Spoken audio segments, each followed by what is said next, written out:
नमस्कार. मी संकल्प फाउंडेशनच्या वतीने आपल्या सर्वांचे पुनश्च एकदा स्वागत करतो. आजच्या या संवाद सारथी व्याख्यानमालेला सुरुवात करण्यापूर्वी एक 2 मिनिटात आमच्या एन-जी-ओ विषयी माहिती देतो. आमचं एन-जी-ओ गेले 12 वर्ष महाराष्ट्रातील विविध भागात ऑफलाईन आणि ऑनलाईन दोन्ही माध्यमातून काम करत आहे. आणि गेल्या 12 वर्षात महात्मा गांधीजींचं खेड्याकडे चला आणि स्वामी विवेकानंद आणि रामकृष्ण परमहंस यांचं शिवभावे जीवसेवा या तत्वाने आमचं एन-जी-ओ काम करतं. गेल्या 12 वर्षात पर्यावरण, शिक्षण, आरोग्य, महिला सबलीकरण, ग्रामविकास, जलसंधारण अशा विविध उपक्रमात आमचं एन-जी-ओ काम करतं. आणि निश्चितच हे सगळं काम करत असताना आम्हाला जे पण समाजाची सेवा करण्याची संधी मिळते त्याबद्दल निश्चितच अभिमान होतो. गेल्या 12 वर्षात जे काही आमचं छोटंसं काम झालंय, त्याची एक छोटीशी व्हिडिओ क्लिप मी इथं शेअर करतो.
चरित्र निर्माण न भूल, स्वार्थ साधना की आंधी में वसुधा का कल्याण न भूले। माना अगम गाध सिंधु है, संघर्षों का पार नहीं है, किंतु डूबना मझधारों में साहस को स्वीकार नहीं है। जटिल समस्या सुलझाने को नूतन अनुसंधान न भूले। निर्माणों के पावन युग में हम चरित्र निर्माण न भूले। स्वार्थ साधना की आंधी में वसुधा का कल्याण न भूले। शील विनय आदर्श श्रेष्ठता तार बिना झंकार नहीं है। शिक्षा क्या स्वर साध सकेगी यदि नैतिक आधार नहीं है। कीर्ति कौमुदी की गरिमा में संस्कृति का सम्मान न भूले। निर्माणों के पावन युग में हम चरित्र निर्माण न भूले। स्वार्थ साधना की आंधी में वसुधा का कल्याण न भूले। आविष्कारों की कृतियों में यदि मानव का प्यार नहीं है, सुजनहीन विज्ञान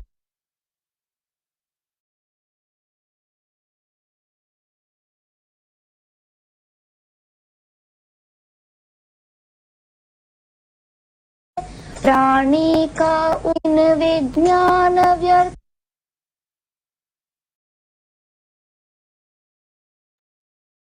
कोरोना काळात जेव्हा आमच्या सगळ्या फिजिकल ॲक्टिव्हिटी बंद होत्या, आम्ही ऑनलाईनच्या माध्यमातून वेबिनार सीरीज सुरू केली. त्यात अगदी ग्रामीण विकास असेल, कृषी प्रक्रिया उद्योग, शेतीच्या विविध पद्धती, यौगिक farming, natural farming, millets farming यासोबत त्या संपूर्ण कालावधीत खूप सारे लोकं टीव्हीची स्क्रीन असेल, मोबाईलची स्क्रीन, कॉम्प्युटरची स्क्रीन यावर जास्त वेळ घालवत होते. तर मग त्यावर कंट्रोल कसा करायचा म्हणून आम्ही पॅरेंट्ससाठी आणि स्टुडंट्ससाठी ऑनलाईन च्या माध्यमातून वर्कशॉप आयोजित केले.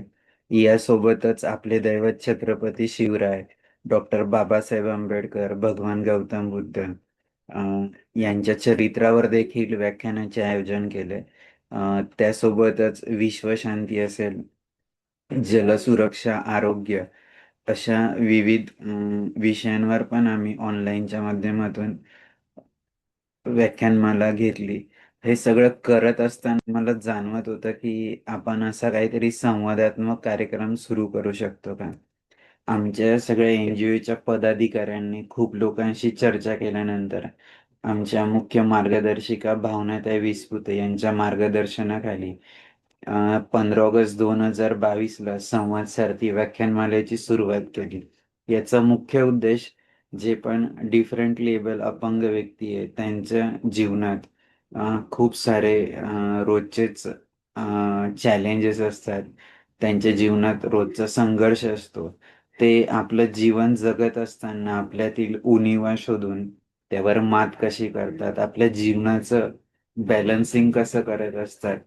त्यासोबत ते जेव्हा त्यांचं शिक्षण घेत असताना असेल, त्यांच्या व्यवसायात, त्यांच्या सामाजिक कार्यात, त्यांच्या समाजात वावरण्याच्या रोजच्या त्यांच्या दैनंदिन जीवनात ते स्वतःला सिद्ध कसं करतात, हे सगळं करत असताना त्यांच्यातला जो सारथी आहे, तो हे सगळं शोधून कसं काढतो, त्यावर मात कशी करतो, हे सगळं जाणून घेण्यासाठी संवाद सारथी व्याख्यानमालेचा जन्म झाला.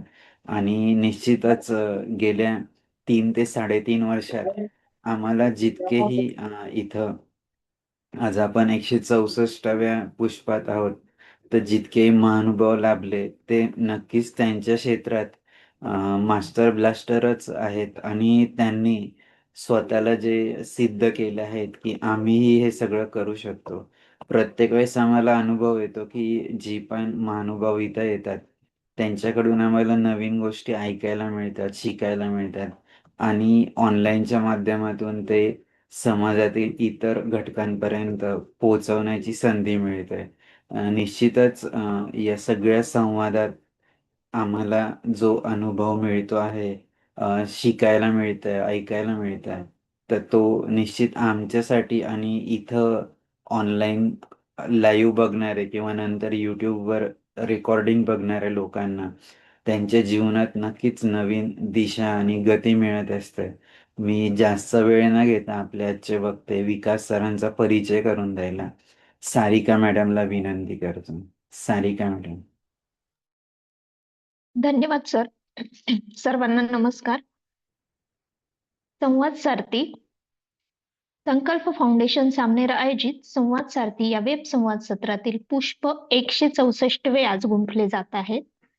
संवाद सारथी या वेब संवाद सत्रातील 164वे पुष्प गुंफण्यासाठी आपल्या अपंगत्वावर मात करत शासकीय आणि सामाजिक सेवा क्षेत्रात आपले वेगळे स्थान निर्माण करणारे महाराष्ट्र राज्यातील कोल्हापूर जिल्ह्यातील पन्हाळा तालुका येथील पोर्ले तर्फे ठाणे या गावातील रहिवासी तसेच अपंग मार्गदर्शक माननीय विकास बापूसो चौगुले आज आपणास वक्ता म्हणून लाभलेले आहेत.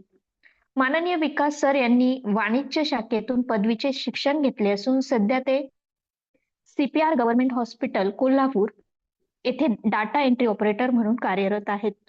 ते अपंगांना खेळासाठी लागणारे साहित्य उपलब्ध करून देणे, अपंगांचे बचत गट स्थापन करण्यासाठी मार्गदर्शन करणे, अपंगांना रोजगार उपलब्ध करून देण्यासाठी प्रयत्न करणे यासारखे विविध सामाजिक कार्य करतात.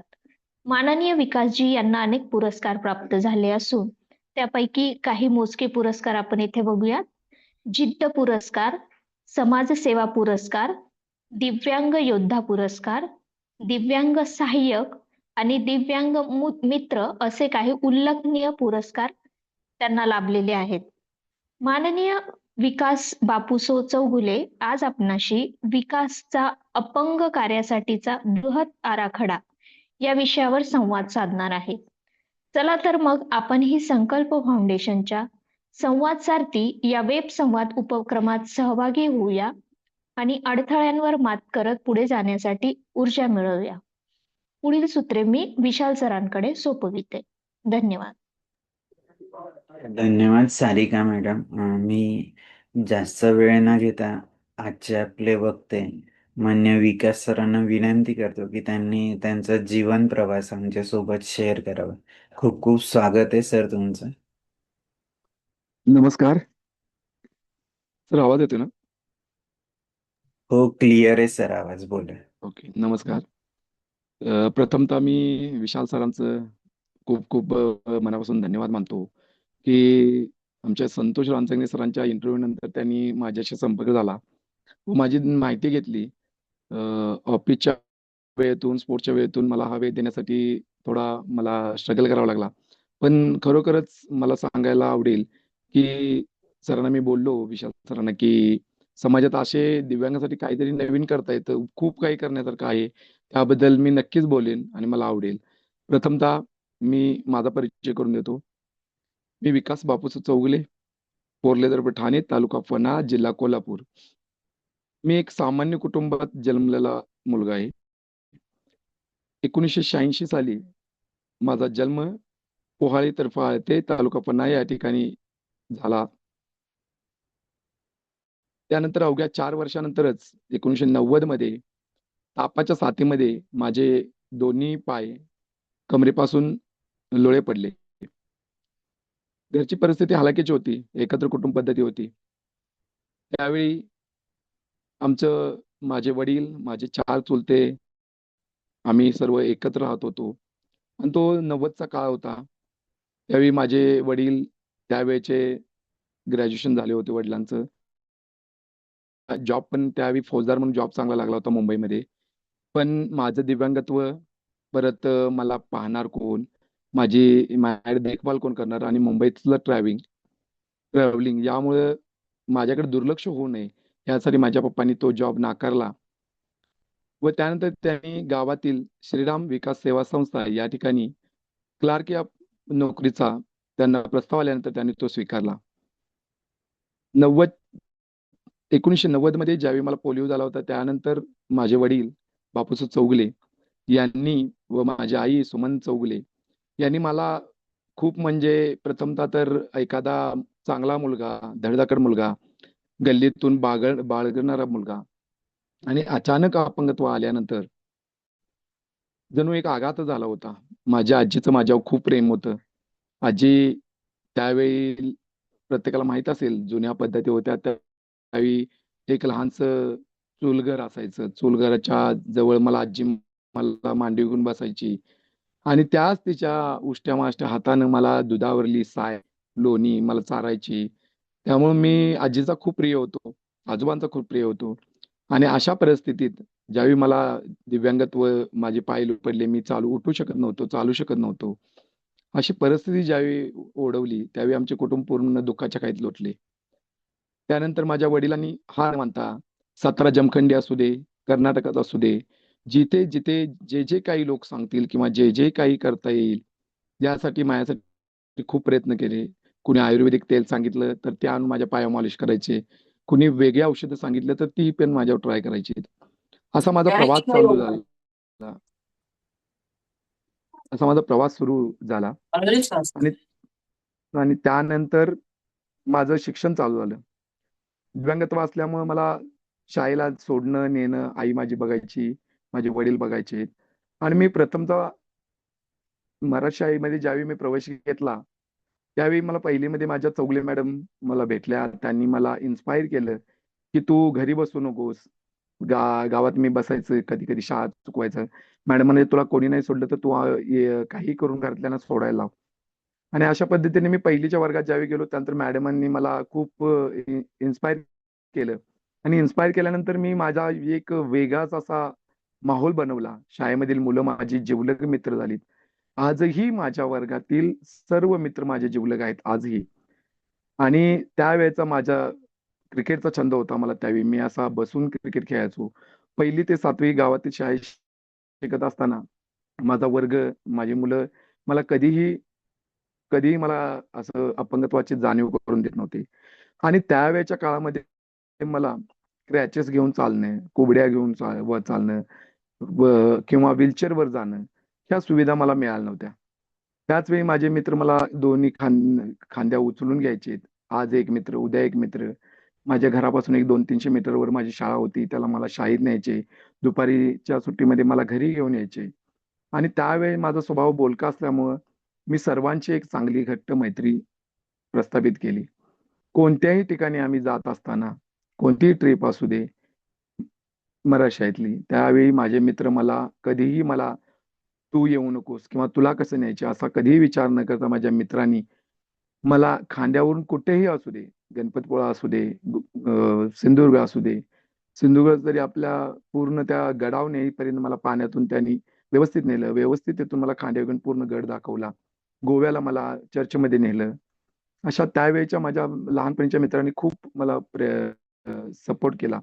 आणि त्यानंतर 1ली ते 7वी आम्हाला क्रिकेटचा छंद असल्यामुळे आम्ही दिवस शाळा सुटली की 5 नंतर 7-8 वाजेपर्यंत आम्ही क्रिकेट खेळून शाळेमध्येच बसायचो. त्यानंतर मित्र मला घरी आणून सोडायचे. आणि माझा आर्य स्पोर्ट्स नावाचा जो ग्रुप आहे, तो आजही माझा कार्यरत आहे. आम्ही सर्व मित्र सेटल आहोत. बऱ्यापैकी सेटल आहोत सगळे. त्यानंतर माझ्या 1983 साली माझा भाऊ एक मोठा आहे, सागर चौगुले. आज मला अभिमानाने सांगावं वाटतं, की आज मी तुमच्यासमोर जो बोलत आहे, मी माझी सगळं अपयश पासून माझा दिव्यांगत्वाचा आहे हे न मानता आज समाजापुढे मी वावरत असताना माझ्या भावाची खूप मोठी साथ लाभली. माझा भाऊ डेंटल टेक्निशियन आहे. भावाची माझ्या 12वी झाल्यानंतर त्याने स्वतः काहीतरी आई-वडिलांना हेल्प असावी. कारण त्यावेळी आमच्या वडिलांना पगार होता ₹300 ते ₹500 प्रमाणे होते. त्यामध्येही ते आम्हाला हवे नको जे हवे जे हवे ते आम्हाला कधी आमच्या वडिलांनी आम्हाला असं बाळ आजही मिळणार नाही किंवा उद्या आणू असं केलं नाही. ज्या त्या दिवशी आम्हाला ते उपलब्ध करून दिले. माझे आई व वडील आणि मी भाऊ आणि आम्ही चौघं आमचे असे कुटुंब होते. त्यावेळी माझा भाऊ 12वी नंतर माझं आमचे पोर्ले गावचे माजी डेप्युटी सरपंच सुरेश चौगुले हे माझे चुलत भाऊ यांनी माझ्या दादाला डेंटल टेक्निशियनच्या नोकरीच्या ठिकाणी त्याला बोलवलं. त्यावेळी असं होतं की शिकण्याच्या निमित्तानं दादाला 1 ते महिनाभर, 2-2 महिनेभर, 3-3 महिने तिथेच कोल्हापुरात राहावं लागत होतं. शिकावं लागत होतं, काम करावं लागत होतं. आणि त्यावेळेला माझ्या दादानं खूप मेहनत करून शिकला. पूर्ण ते डेंटल टेक्निशियनचं पूर्ण काम तो स्वतः शिकला आणि त्यावेळी तो घरी यायचा नाही. मग कधीतरी शनिवार, रविवारी येऊन आम्हाला भेटून जायचा. पण आज माझा दादा खूप मला अभिमान सांगावा वाटतो, की माझा दादा आज पूर्ण सेटल आहे. पूर्णच फॅमिलीची जबाबदारी आम्ही जॉइंट फॅमिलीमध्ये राहतो. पूर्ण जबाबदारी दादा बघतो. दादाच्या लग्नानंतर माझ्या वहिनी आल्या. वहिनी पण शिल्पा चौगुले याही मग आमचे फॅमिलीच्या मुख्य हेड म्हणून दादा आणि वहिनी, आई-वडील हे आम्हाला पूर्ण सांभाळतात. असे असताना ज्यावेळी मी माध्यमिकला गेलो, माध्यमिकला पण मला माझे गुरुवर्य Tukaram Patil sir, T. Patil sir आणि उदय चोपडे सर या 2 सरांनी त्यावेळी पण माझ्याकडे मला तुम्हाला सांगायला आवडेल, की त्यावेळीही मी 7वी 8वी मध्ये ज्यावेळी प्रवेश घेतला, त्यावेळी पण माझ्याकडे क्रॅचेस, कुबड्या, कॅलिपर हे काही नव्हतं. माझे उदय चोपडे सर मला त्यांच्या सायकलवरून मला शाळेपर्यंत न्यायचे. 1-2 किलोमीटर माझी शाळा होती. मला सायकलवरून न्यायचे, सायकलवरून घरी आणून सोडायचे. टे पाटील सर पण त्यांच्या बाईकवरून मला उदय सर नसतील तर टे पाटील सर न्यायचे. टे पाटील सर नसले तर उदय चोपडे सर न्यायचे. यांनी माझा प्रवास शाळेत माध्यमिकचा पूर्ण त्यांनी सरांनी माझ्यासाठी लक्ष दिले. मी थोडा हुशार असा एन-एन-एम्सला स्वतः माझ्या सरांनी मला ऍडमिशन घ्यायला लावलं. म्हणले विकास काही अभ्यास असू दे नसू दे, तू ही एक्झाम द्यायचीच. त्यावेळी पण एक घटना होती अशी, की सरांनी मला स्वतःच्या गाडीवरून कोल्हापूरला एक्झामसाठी नेलं होतं. त्यावेळी आम्हाला पॅड-बीड काहीही मी सोबत नेलं नव्हतं. सरांनी स्वतः मला सांगितलं, "जे काय आहे तू प्रामाणिक जितका अभ्यास केलाय तितकं दे" आणि खूप चांगलं मला त्यामध्ये यश लाभलं.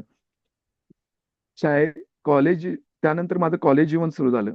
कॉलेजमध्ये पण मला 11वी-12वी मी स्वर्णपत कॉलेजमध्ये ॲडमिशन घेतलं. त्यावेळी पण माझ्या शिक्षकांनी माझ्या सांगरुकर मॅडम माझ्या त्यावेळी आमच्या मुख्याध्यापिका होत्या. त्यांनी मला सांगितलं, की "तू कॉलेज जसं जमेल तसं कर." आणि त्यावेळी कॉलेजचा फर्स्ट फ्लोअरला कॉलेज असल्यामुळं मला थोडं अवघड जात होतं. तरी पण माझ्या मित्रांनी मला दररोज त्यावेळी मला कॉलेजच्या जीवनात माझे धनगर सर म्हणून सजीराव धनगर सर म्हणून आमच्या गावातलेच, त्यांनी मला बाईकवरून स्वतःच्या न्यायचे. आणि हे करत असताना मित्र मला मदत करत मी भारावून जायचो. आणि त्यावेळी मला कळालं, की आपले मित्र आपल्याला मदत का करतात तर आपला स्वभाव आणि त्यावेळी माझ्या घरातल्यानी पण मला सांगितलेलं, "तू काही कर, कधी नाराज होऊ नकोस, कधीही डाऊन होऊ नकोस. तू जितकं आहे, जितकं मिळतंय, जितकं तुला शिकता येतंय, जितकं समजून घेता येईल तेवढं शिक." आणि प्रत्येक वेळी मी ते एक्सेप्ट करत गेलो. माझं कॉलेज जीवन पण पूर्ण झालं. ग्रॅज्युएशन मी केलं. असंच ग्रॅज्युएशन माझ्या मित्रांनी केलं. हा माझा शाळेपर्यंतचा प्रवास असा सोपा नव्हताच, पण माझ्या मित्रांनी तो सोपा करून दिला. त्यावेळचे सर मला जे लाभले ते गुरुवर्य त्यांना आजही मी मानतो. कारण त्यांनी जर मला सपोर्ट केला नसता, तर मी आज इथं तुमच्यासमोर इतका आलो नसतो. मीही कुठल्यातरी दिव्यांगासारखं घरी शाळा न शिकता, काही नोकरी न करता बसलो असतो. असा माझा शालेयपर्यंत जीवनचा प्रवास होता. त्यानंतर कॉलेज झाल्यानंतर काय करायचं? असाही डोक्यात माझ्या प्रश्न होता. त्यानंतर मी स्वतःचं समर्थ डिजिटल शॉप म्हणून एक ओपन केलं होतं. मग आमच्या गावातलेच ग्रामपंचायतचा एक गाळा होता. तो माझ्या भावाने स्वतः तिथं डोनेशन भरून तो गाळा मला मिळवून दिला होता. त्यावेळी माझ्या दादानं स्वतः मला कॉम्प्युटर, प्रिंटर, परत ऑफिस-बिफिस मला सर्व तिथलं सुविधा मला उपलब्ध करून दिल्या होत्या. त्यानंतर मी जसं जमेल तसं फोटोशॉप, परत टायपिंगची कामं करायचं. टायपिंग माझं झालं नव्हतं तरी पण मी टायपिंग करत बसायचं. एखाद्याची गाणी भरून द्यायची, व्हिडिओ भरून द्यायची, नवीन काहीतरी शिकायचं, हे करत होतो. हे करत असताना जो काही माझा दिवसाचा काहीही माझं 4 पैसे जमल ते मी संध्याकाळी आल्यानंतर माझ्या फॅमिलीला सांगत की एवढं माझ्याकडे आज जमा झाली ठेवा. तरी पण माझा भाऊ त्यावेळी मला म्हणायचा, "तू जे आहे ते तुझ्या सेव्हिंगसाठी ठेव. तू काही घरी लक्ष देऊ नको. तुझं फक्त तू तुझ्या स्वतःकडे लक्ष दे." त्या पद्धतीने माझा भाऊ माझ्या कायम खंबीरपणे पाठीशी राहिला. जर मी खरोखर सांगेन ज्याला एखाद्याला दिव्यांगाला भाव असावा तर माझ्या भावासारखा असावा. त्यानं खूप माझ्यासाठी सगळं खूप सहन केलंय त्यानं आजवर आणि आताही करत आहे. कॉलेज जीवन झाल्यानंतर मग माझं ऑफिस काम करत असताना इथं गावामध्ये माझं चालू होतं. शॉप चालू असताना आणि त्यानंतर मी कोल्हापूरमध्ये आपल्या देवदत्त माने यांच्या संपर्कात आलो. त्यांच्या ऑफिसमध्ये मी असं भेट द्यायला गेलो होतो. मी आणि माझा मित्र गेलो असताना त्यांनी मला गव्हर्नमेंट पॉलिटेक्निकची माहिती दिली. मला म्हणले, "6 महिन्याचा कोर्स आहे. तू करू शकतोस." पण माझा ट्रॅव्हलिंगचा प्रॉब्लेम होता. त्यावेळी पण माझ्या गावातला मित्र एक मला म्हणला, "आपण दोघं जाऊ." तो मूकबधिर होता. आणि त्याने स्वतः मला तिथून पण तो जिथं स्टॉप असेल तिथून कॉलेजपर्यंत, कॉलेजपासून परत आमच्या स्टॉपपर्यंत, आमच्या स्टॉपवरून घरापर्यंत अशी मला मदत करत राहिला. त्यानंतर मी गव्हर्नमेंट पॉलिटेक्निकला चांगल्या पद्धतीने कॉम्प्युटरचा अभ्यास केला. अभ्यास केल्यानंतर माने सरांच्या माध्यमातूनच मला असं संस्थेची माहिती कळाली. त्यावेळी मी एका संस्थेचं काम आम्ही सर्व तिथं सर्व दिव्यांग होते. दिव्यांग असताना सर्व आम्ही काम करत राहिलो. त्यावेळी समाजातील काही गोष्टी माझ्या लक्षात आल्या, की संस्था चालवणं, संस्था उभा करणं खूप अवघड काम असतं. कारण का त्यावेळी डोनेशन हा प्रकार रजिस्टर नसल्यामुळे ती संस्था डोनेशन प्रकार नव्हता. त्यामुळे आम्ही जी 6-7 जण जे होते ते महिन्याला ₹200, ₹100 आम्ही काढून कसंही आम्ही घरातून घ्यायचे. आम्हाला असं-असं पाहिजे ट्रॅव्हलिंगचं, नाश्त्याचे पैसे आम्ही वाचवायचं आणि ते संस्थेला डोनेशन करायचं. आणि त्यानंतर आमची संस्था दसरा चौकात टायटनशियमच्या समोर एक ऑफिस होतं तिथं आम्ही चालवत होतो. ही संस्था चालवत असताना प्रत्येक दिव्यांग कधीतरी रविवारचं आम्ही गेलो की भेटायचं, प्रत्येकाचा प्रॉब्लेम सॉल्व्ह करायचं. मग त्यातून आम्ही दिव्यांगांना व्हीलचेअर वाटप, कॅलिपर वाटप असं करायचं. आणि ज्यावेळी पॉलिटेक्निकला मी होतो त्यावेळी माने सरांनी स्वतःच मला कॅलिपर दिलं आणि मला सांगितलं, की "तू स्वतः आता खांद्यावरचा प्रवास थांबव आणि स्वतः काहीतरी चालायचा प्रयत्न कर." त्यानंतर मी ते कॅलिपर वापरून सुरू केले. मग मी 2 कुबड्यावर चालू लागलो. त्यावेळी मला वाटलं, की खरोखरच धन्य, की मी स्वतःही ट्रॅव्हलिंग करू शकतो कुणाचाही आधार न घेता. त्यानंतर सवय लागली मला, की मी स्वतः वडापनं जायचं, बसनं जायचा. थोडं चढताना भीती वाटायची. पण त्यातून पण मी प्रवास चालू केला. असा आमचा गव्हर्नमेंट पॉलिटेक्निकचा माझा प्रवास संपल्यानंतर मग आता काय करायचं? मग परत मी माझ्या गावातील शॉपमध्ये लक्ष देत बसलो. त्यानंतर एक काळ असा आला, की आम्हाला एका जॉब फेअरमध्ये आम्ही एका पुण्यामधील एजेस कंपनीचं आमचं भेट झाली. त्यामध्ये मी खरोखर एजेस कंपनीचं या माध्यमातून, आपल्या माध्यमातून, संकल्प फाउंडेशनच्या माध्यमातून मी आभार मानतो, की ती पुण्यातील एकमेव अशी कॉल सेंटर होती, जिथं दिव्यांगांना प्रायोरिटी बेसवर जॉब मिळत होते आणि बसून काम असल्यामुळं दिव्यांगांना तिथं प्रायोरिटीने घेतलं जात होतं. आम्ही पुण्यामध्ये 6 महिने काम केलं. पण पुण्यातील वातावरण मला मॅच होत नव्हतं. बाकी मी, माने सर, बाकीचे माझी चुलत बहीण शारदा म्हणून होती, ती होती. बाकीचे विजय शिंदे म्हणून माझा मित्र होता, तो होता. असं आम्ही पुण्यामध्ये काम करत असताना मग शेवटी 5 महिने झाल्यानंतर आम्हाला लक्षात आलं की पगार पण कमी आहे आणि आपण शारीरिक तंदुरुस्त आपण गमवत आहोत का काय. कारण जेवण आम्ही एक मेस होती, एक डबा होता, त्यामध्ये आम्ही दोघं 2-3 जण एकत्र खायचं जेवण बचत करण्यासाठी. काही पैसे शिल्लक राहू दे, घरी देऊया. हा पगार पण त्यावेळी आम्हाला 5,000च्या आसपास होता त्यावेळी. त्यामुळे तो 5,000 पगार, रूम रेंट, परत ट्रॅव्हलिंग आणि नाश्ता, जेवण यामध्ये पैसे. त्या दृष्टीने आम्ही काम केलं आणि 5-6 महिन्यानंतर आम्हाला वाटलं की आपण काम थांबवावं. पेमेंट पण म्हणावं तसं वाढत नव्हतं.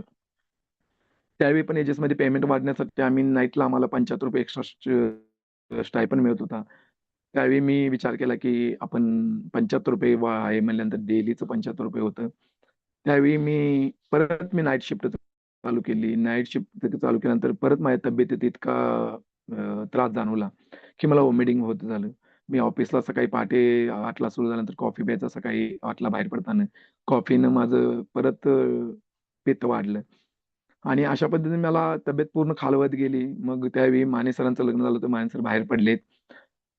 पुण्याहून कोल्हापूरला आलेत आणि त्यानंतर मी आणि माझी बहीण आम्ही दोघांनी पण तिथून जॉब सोडला.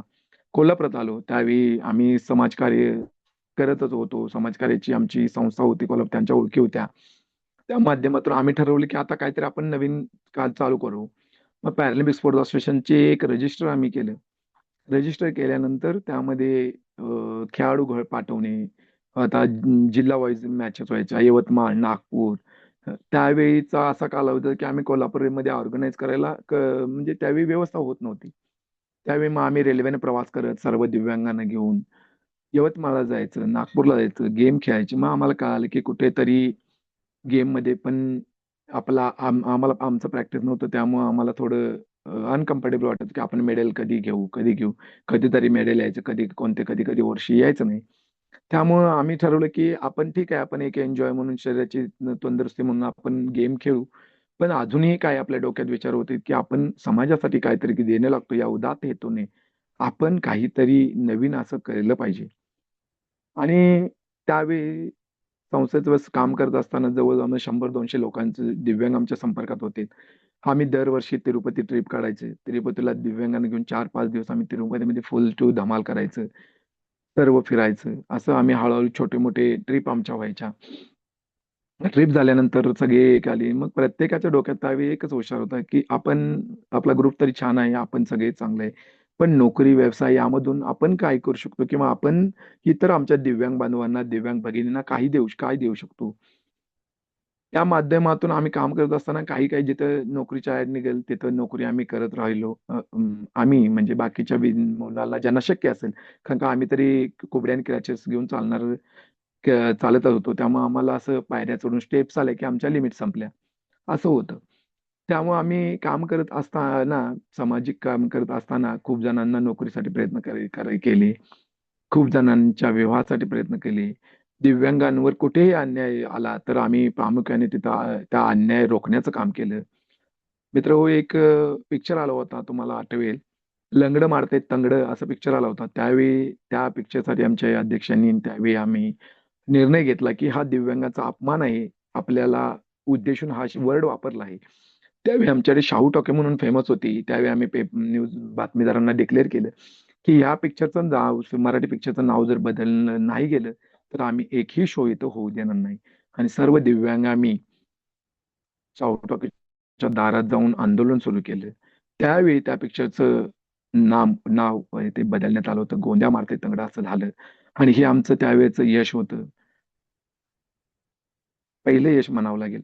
आणि असंच कार्य करत असताना आम्ही त्यानंतर आमची भेट आदरणीय मी खरोखर म्हणतो, मी मला ज्यांना देव मानतो असे आमचे दिव्यांग क्षेत्रात काम करणारे आमचे माजी मंत्री आणि माजी आमदार ओमप्रकाश उर्फ बच्चू कडू, बच्चू भाऊ. बच्चू भाऊंचा आणि आमचा संपर्क आल्यानंतर समाजात उपेक्षांसाठी एखादा नॉर्मल माणूस येऊन काम करत असेल, तर एखादा दिव्यांग म्हणून आपण कितपत काम केलं पाहिजे याचा आम्हाला जाणीव झाली आणि त्यानंतर खरा प्रवास आमचा चालू झाला. आमच्या प्रवासात पहिलं आमचं टार्गेट होतं, की जिथं-जिथं जी-आर दिव्यांगाचं कमी होतंय, त्या दिव्यांगांच्या जी-आरसाठी काय करता येईल? त्यावेळी आम्ही बच्चू भाऊ स्वतः अभ्यास करायचे. आम्ही आणि आमच्याकडून कल्पना भाऊन सांगायचं, भाऊ हा GR झालेला नाही, भाऊ 3%चा झालेला नाही. त्यावेळी 3% निधी वाटप होते. त्याचवेळी एक GR झाला होता मित्र, की जिथं प्राण्यांची पशूंची गणना केली जात होती. त्यात महाराष्ट्र शासनामध्ये आपली दिव्यांगाची कधी गणना केली जात नव्हती. त्यावेळी पहिला GR निघाला, की दिव्यांगाची गणना, दिव्यांगांचं वेगळं रजिस्टर हे ग्रामपंचायत स्तरावर असावं, अद्ययावत असावं. म्हणजे दिव्यांगांचं जन्म, मृत्यू, दिव्यांगांचं सर्व डिटेल्स माहिती त्या मास्टरमध्ये असावी. ते खरोखरच बच्चूभाऊंच्या यश मिळालं. त्यानंतर असे GR जसे येतील नवीन-नवीन. कोल्हापूरमधील तुम्हाला सांगायला मला आवडेल, की अविनाश सुभेदार साहेब ज्यावेळी CEO होते, त्यावेळी 3% आंदोलन थेट म्हणजे रोख स्वरूपात खात्यावर वर्ग करण्यासाठी प्रहार संघटनेच्या माध्यमातून आम्ही खूप मोठं आंदोलन छेडलं आणि त्यावेळी कोल्हापूरमध्ये पहिलाच निर्णय झाला, की रोख स्वरूपात सर्व दिव्यांगांच्या खात्यावर 5% निधी 3% निधी त्यावेळी ग्रामपंचायतीनं सुरू केले. त्यानंतर राज्यभर हा निर्णय लागू झाला. त्यावेळी मला वस्तू घेऊन वस्तू देत होते, फॅन असू दे, चटई असू दे. पण आमच्या CEOनं सांगितलं होतं, की "सर आम्हाला तुम्ही जितकी काही रक्कम असेल ती आम्हाला तुम्ही द्या. आम्ही त्याचं तुम्हाला जे काही आमच्या दिव्यांगत्वाला लागेल साहित्य, ते आम्ही घेऊ. त्याचं बिल तुम्हाला GSTचं देऊ." त्यानंतर अजून एक त्याच जिल्हा परिषदेमध्ये आपण अजून एक आंदोलन झालं होतं दिव्यांग खेळाडूंसाठी. त्यावेळी खेळाडूंची संख्या कमी होती आणि त्यावेळी सुद्धा खेळाडूंना स्वतःचे पैसे खर्च करून प्रॅक्टिस असू दे, ट्रॅव्हलिंग असू दे, एंट्री फी असू दे, स्वतः दिव्यांगाच्या खिशातून होत होते. त्यावेळी सुद्धा आम्ही दिव्यांगांच्या खेळासाठी आंदोलन आंदोलन छेडलं आणि त्यावेळी सुद्धा दिव्यांगांना यश आलं आम्हाला आणि 5% प्रमाणेच दिव्यांग जिल्हा परिषद मार्फत समाज कल्याण विभागातून आम्हाला दिव्यांगाला राज्यस्तरीय सहभाग, राष्ट्रीय सहभाग, राष्ट्रीय मेडल आणि आंतरराष्ट्रीय सहभाग अशा पद्धतीनं 25,000, 50,000 आणि 1,00,000 अशा 75,000 25, 50, 75 असं अनुदान वाटप करण्यात मान्यता मिळाली आणि आजही आमच्याकडे ती प्रथा जिल्हा परिषद असू दे किंवा महानगरपालिका असू दे, आजही प्रथा आमच्याकडे कोल्हापूर जिल्ह्यामध्ये चालू आहे आणि ही सर्व जिल्ह्यामध्ये लागू करावी, अशी मी सर्व सर्व अधिकाऱ्यांना या आपल्या माध्यमातून सांगू इच्छितो. समाजात त्यानंतर काम करत असताना प्रत्येक वेळी आपण एक दिव्यांग म्हणून आपल्याकडे सहानुभूतीने पाहिलं जातं. त्यामुळे आमच्या डोक्यात एक क्लिअर कल्पना होती, की कन्सेप्ट होता, की आपण समाजाचं काहीतरी देणं लागतो याच हेतूनं आपण काम करायचं. मग कोणतेही त्यावेळी आमच्यातलं कोणाचाही बर्थडे असू दे, माझाही बर्थडेला मी दरवर्षी रक्तदान शिबिर आयोजित करतो. भले 20-25 होऊ दे, तरीही आम्ही आयोजित करतो गव्हर्नमेंट बँकेमध्ये. आणि तुम्हाला मित्रहो सांगायला आवडेल, लास्ट 6 मंथपूर्वी मी 27वे ब्लड डोनेशन केलं. आणि दिव्यांग आहात म्हणून आपण ब्लड डोनेशन करू शकत नाही, ही संकल्पना काही-काही दिव्यांगांच्या डोक्यात असते, ते आधी काढून टाका. आपण आपलं ते वेट असतं, त्या वेटवर जर आपण वेटचा जर त्यांचा काहीतरी असतो तो पार केला, तर आपणही ब्लड डोनेशन करू शकतो. आमच्या कोल्हापूरमध्ये तरी मी सांगायला आवडेल मला, की आमचे खूप खेळाडू असे आहेत, जे दिव्यांग ब्लड डोनेशन करतात. चांगल्या शासनाच्या मदती नाकारतात. गव्हर्नमेंट आमचे दिव्यांग काही-काही योजना नाकारतात. असं प्रत्येक ठिकाणी दिव्यांग हा सक्षम झाला पाहिजे, असे मला मनापासून वाटते. त्यानंतर आमचं हे काम चालू असतानाच अ, ज्यावेळी प्रहार संघटना असू दे, स्पोर्ट्स असू दे, त्या संघटना मित्रमध्ये काम करत असताना माझे जिवलग मित्र विष्णुवंत पाटील साहेब, प्रशांत मेहतर साहेब आणि मला ह्या आपल्या निमित्तानं माझा खरोखर जिवलग मित्र एक होता प्रशांत मेहतर. कोरोना काळामध्ये त्याच्या वडिलांवर आणि त्याच्या भावावर एकाच फॅमिलीमधील तिघांच्यावर काळाचा आघात झाला आणि माझा जिवलग मित्र त्यावेळी माझ्या कोरोनामध्ये मला सोडून गेला. आणि तो आघात मी कधीही सहन करू शकत नाही कारण का माझा खूप म्हणतात खूप खूप खूप जवळचा मित्र. हक्कानं मला ओरडणार, शिव्या देणार, भांडणार. तो एकमेव असा होता, की जो माझ्याशी भांडत होता इतका, पण माझ्यावर प्रेम पण तितकाच करायचा. आजही त्याला आम्ही सर्वजण मिस करतो. आणि तो आमच्या दिव्यांगांमध्ये आम्ही त्याला राजा म्हणत होतो. कारण त्याचे आई-वडील शिक्षिका होते, वडील शिक्षक होते. त्यामुळे तो वेल सेटल होता. त्याला काही आम्हाला कायम तो कुठेही घेऊन जायला कधी कमी करत नव्हता. कारण त्याची फायनान्शियल त्याचा सपोर्ट चांगला होता आम्हाला. पण काही त्याच्या त्याने निष्काळजीपणा म्हणावं लागेल. त्यानं कोरोनामध्ये स्वतः काळजी घेतली नाही. त्यामुळे तो आम्हाला सोडून गेला. माझ्या आयुष्यातील त्यानंतर थोडा वाईट परिस्थितीतून आम्ही गेलो, की माझा मित्र जवळचा गेल्यामुळं खूप आघात होतो. आपल्याला पण माहिती आहे. त्यानंतर माझे मित्र विष्णुपंत पाटील, माझा भाऊ, माझ्यापेक्षा मोठे आहेत ते. मी दादा म्हणतो त्यांना. त्यांनी मला त्या दुःखातून सावरण्याचा प्रयत्न केला. माझे जानकी मोकाशी माझी जिवलग मैत्रीण, तिने आणि आमचे सर्व दिव्यांगेतर मित्र असतील, त्यांनीही मला त्यावेळी सावरण्याचा प्रयत्न कारण का मी व प्रशांत आम्ही राम-लक्ष्मण म्हटला तरी वावगं जाणार नाही, अशी आमची जोडी होती. आणि हे कार्य करत असताना असा एखादा मित्र आपल्यातून जवळ निघेल, की कामाचं आपण आपण करतो कुणासाठी? आपल्या सुखासाठी, आपल्या समाधानासाठी. पण असं काही झालं तर वाईट वाटतं. पण त्यानंतर पण आम्ही काही वेळ कोरोनानंतर आम्ही परत ग्रिप चालू केली काम करायला. आणि त्यावेळी जॉब फेअर चालू केलेत. जॉब फेअर दिव्यांगांचे चालू केलेत. दिव्यांगांना जिथं शक्य असेल आमच्या वतीनं किंवा कंपन्यांच्या वतीनं पुण्यातून मी जिथं काम केलं होतं त्या कंपनीच्या माध्यमातून अजून काही कंपन्यांनी दिव्यांगांना ऑपॉर्च्युनिटी चालू केली द्यायला. त्यावेळी आम्ही कोल्हापूरमध्ये कॅम्प घ्यायला लावलेत. कॅम्प घेत असताना दिव्यांगांना प्राथमिक जास्त अपंग दिव्यांग आहेत त्यांच्यासाठी राहण्याची व्यवस्था पण त्यांनी पिकअप ड्रॉपची सुविधा करावी अशी पण आम्ही त्यांच्यापुढे मागणी केली होती. आणि अशा पद्धतीने काम करत असताना आता नुकतंच आम्ही 3-4 महिने झाले दिव्यांगांसाठी आपली जिल्हा असोसिएशन पण काम करत असते. पण जिल्हा असोसिएशन प्रत्येक ठिकाणी तळागाळातील दिव्यांगांपर्यंत पोहोचणं शक्य नसतं. कारण की प्रत्येकाचे व्याप असतात. प्रत्येक सभासद काही ना काही जॉब असतो. त्यातून ते समाजाचं काम करत असतात. त्यासाठी नवीन एक आम्ही पॅरा स्पोर्ट्स अकॅडमी म्हणून एक निर्माण केली. आणि मित्रांनो तुम्हाला सांगायला आवडेल, की हे महाराष्ट्र रजिस्टर आहे आणि आपल्या माध्यमातून मी सांगतो ज्या कुणालाही राज्यामध्ये, महाराष्ट्र राज्यामध्ये दिव्यांग क्रीडासाठी किंवा दिव्यांग कोणतीही तुम्हाला अडचण आली, तर तुम्ही थेट आमच्याशी संपर्क साधू शकता. आम्ही तुम्हाला फ्री ऑफ कॉस्ट सर्व द्यायची व्यवस्था करू. तुम्हाला जयपूर फोर्ट हवा असेल ते देऊ, कॅलिपर असेल ते देऊ. तुम्हाला इतर दिव्यांग क्षेत्रात काम करत असताना काही अडचणी येत असतील त्या करू. आणि नवीन वर्षामध्ये आमचा संकल्प आहे, की आम्हाला दिव्यांग वृद्धाश्रम पण आम्ही सुरू लवकरच करतो. आमचे मित्र विष्णुपंत पाटील यांच्या त्यांनी स्वतः मन मोठं करून त्यांच्या आईच्या नावे आम्ही वृद्धाश्रम सुरू करत आहोत. दिव्यांग वृद्धाश्रम पहिला असेल हे आमच्या कोल्हापूर जिल्ह्यातील. आणि पॅरा स्पोर्ट्स अकॅडमी ही पण पश्चिम महाराष्ट्रातील दिव्यांगांसाठी स्पेशल ट्रेनिंग देणारी पहिलीच अकॅडमी आहे. आणि त्या अकॅडमीमधले जे सर्व सदस्य आहेत, माननीय सदस्य, ते सर्व राष्ट्रीय, आंतरराष्ट्रीय, राज्यस्तरावर खेळणारे आहेत. त्यामध्ये प्रामुख्याने संतोष रांजणे आमचे खूप हा हिरा आहे मोठा तो. कारण का त्यांनी खूप जग पाहिलंय असं मी स्वतः मानेन. आंतरराष्ट्रीय स्तरावर क्रिकेटमध्ये त्यांनी स्वतःचं नाव मोठं केलं. त्यानंतर आमचे उपाध्यक्ष विष्णुपंत पाटील स्वतः दिव्यांग असून ज्यावेळी ते स्वतः एखाद्या स्पर्धेला जात होते, येणाऱ्या अडचणी त्यांना त्यावेळी समजल्या होत्या आणि त्यावेळी आर्थिक परिस्थिती बेताची त्यांची असल्यामुळे त्यांनी गेमला जाणं, प्रॅक्टिस करणं यावर त्यांचं दुर्लक्ष झालं. आणि त्यावेळी त्यांना ज्या संधी मिळाल्या नाहीत, आता ते त्या त्या जे त्यांच्याकडे जे त्यांच्या डोक्यात जी कल्पना आहेत, त्यांचं प्रॅक्टिस घेण्याचं जे तंत्र आहे, ते इतर दिव्यांगांना फ्री ऑफ कॉस्ट देत आहेत. स्वतःचा रिक्षा व्यवसाय सांभाळत ते ज्यावेळी गेम असतील त्यावेळी रिक्षा पूर्णपणे 6-7 दिवस बंद ठेवतात आणि दिव्यांगांच्या खेळासाठी प्रामुख्याने मदत करतात. एकही रुपयाची मदत न घेता. त्याच पद्धतीने आमच्या सचिव जानकी मॅडम ह्याही दोन्ही पायाने अपंग आहेत.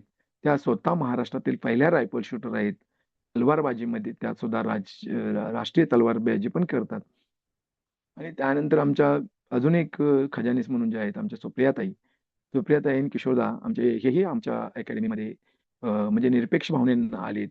आमच्या संकल्पाला त्यांनी पाठिंबा देऊन ते आमच्यात आलेत. आणि सचिन घाडगे म्हणून आमचे स्पायनल कॉर्ड इंजुरी झालेले आहेत. तेही नॅशनल राष्ट्रीय खेळाडू आहेत. आजवर त्यांनी खूप मेडल्स मिळवलेले आहेत. हे जे खेळाडू तुम्हाला सांगण्यामागचं तात्पर्य एवढंच आहे, की हे दिव्यांग स्वतः म्हणजे पराकोटीचं दिव्यांगत्वावर मात करत हे जे 6-7 खेळाडू आहेत, कांचन चौगले असेल, हे जे आहेत, हे जे स्वतः दिव्यांगांसाठी आपल्याला काहीतरी करायचं आहे, काहीतरी करायचं आणि आणि मी तुम्हाला शब्द देतो, की आम्हाला खरोखरच कोल्हापूर जिल्ह्यात तरी आम्ही 2 वर्षामध्ये दिव्यांगांना कोणत्याही खेळासाठी फी आकारली जाणार नाही याची आम्ही तजवीज करू. त्यांना आमच्याकडून फीची असेल, राहण्याची असेल, ट्रॅव्हलिंगची असेल, फ्री ऑफ कॉस्ट आम्ही त्यासाठी प्रयत्न करत राहणार आहोत. त्यांच्यासाठी इनडोअर आणि आउटडोअर असं हब तयार करत आहोत आम्ही स्वतः. शासन पण करत आहे, पण आम्ही पण स्वतः करतो. जिथे स्वतः असेल तर आम्हाला हवं तसं टॉयलेट, हवं तसं बाथरूम, हवं तसं किचन, हवं तसं हॉल आम्हाला बांधता येईल. यासाठी आमचे प्रयत्न आहेत. आणि स्पोर्ट्समध्ये काम करत असताना 2019, 18-19 ची गोष्ट असेल. 18-19 गोष्टमध्ये माझ्या आयुष्यामध्ये खरोखर एक सुंदर व्यक्ती परमेश्वराने मला पाठवून दिली असं म्हणावं लागेल. माझ्या सौभाग्यवती कांचन विकास चौगुले एम.ए. आहेत, डबल एम.ए. ग्रॅज्युएशन झाले, त्यांचं टायपिंग झालेलं आहे. त्या गडिंग्लजमधल्या जरी या गावच्या असून त्यांनी संस्थेमध्ये असे एका ठिकाणी आमची संस्थेच्या कार्यक्रमात भेट झाली. त्यानंतर आम्हाला एकमेकांचे विचार पटले आणि त्याही स्वतः दिव्यांगच होत्या. थोड्या कमी पायाने थोड्या अपंग आहेत त्या. आणि आम्ही 2018 मध्ये 26 जून 2018 मध्ये आम्ही विवाह केला आणि आज आम्हाला एक मुलगा आहे. मित्रहो, ज्यावेळी लग्नाचा विचार आमच्या घरातली करत होती, त्यावेळी माझ्या मामांच्या मुली होत्या. त्यांना इच्छा होती की त्यांना मी हँडिकॅप आहे, तरी पण मला द्यायची, माझ्याशी लग्न मला द्यावे असे, म्हणजे मी त्यांच्याशी लग्न करावं असं माझ्या आजीची इच्छा होती. पण मला माझ्या डोक्यात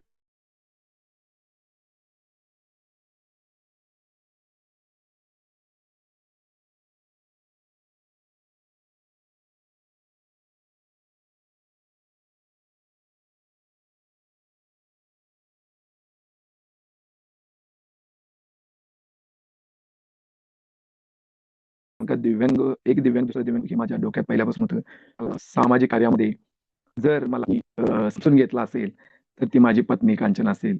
कारण काही कार्यक्रम असू दे, आठवड्याला माझा कुठेतरी दौरा असतो, कुणाला भेटणं असतं, गावातली संघटना असते, बाहेर प्रवास असतो, कुठं ट्रिप असते, काहीतरी ऑफिसमध्ये बाहेर असतं. पण कधीही माझ्या पत्नीने मला त्याबद्दल राग न करता कधी विचार नाही केली नाही. पण तुम्ही करताय ते चांगलं काम करताय. मग मला प्रथमपासून मला माझे आई-वडील ज्यावेळी मी ह्या क्षेत्रात काम करत होतो, त्या क्षेत्रात काम करत असताना पण मला ते कायम एकच त्यांचा संदेश असायचा, पाठीवर आशीर्वाद असायचा. "तू जे काही करशील ते प्रामाणिकपणे कर आणि तुझ्या समाधान मिळेल असं काहीतरी कर." त्यामुळे मित्रहो, मी ज्यावेळी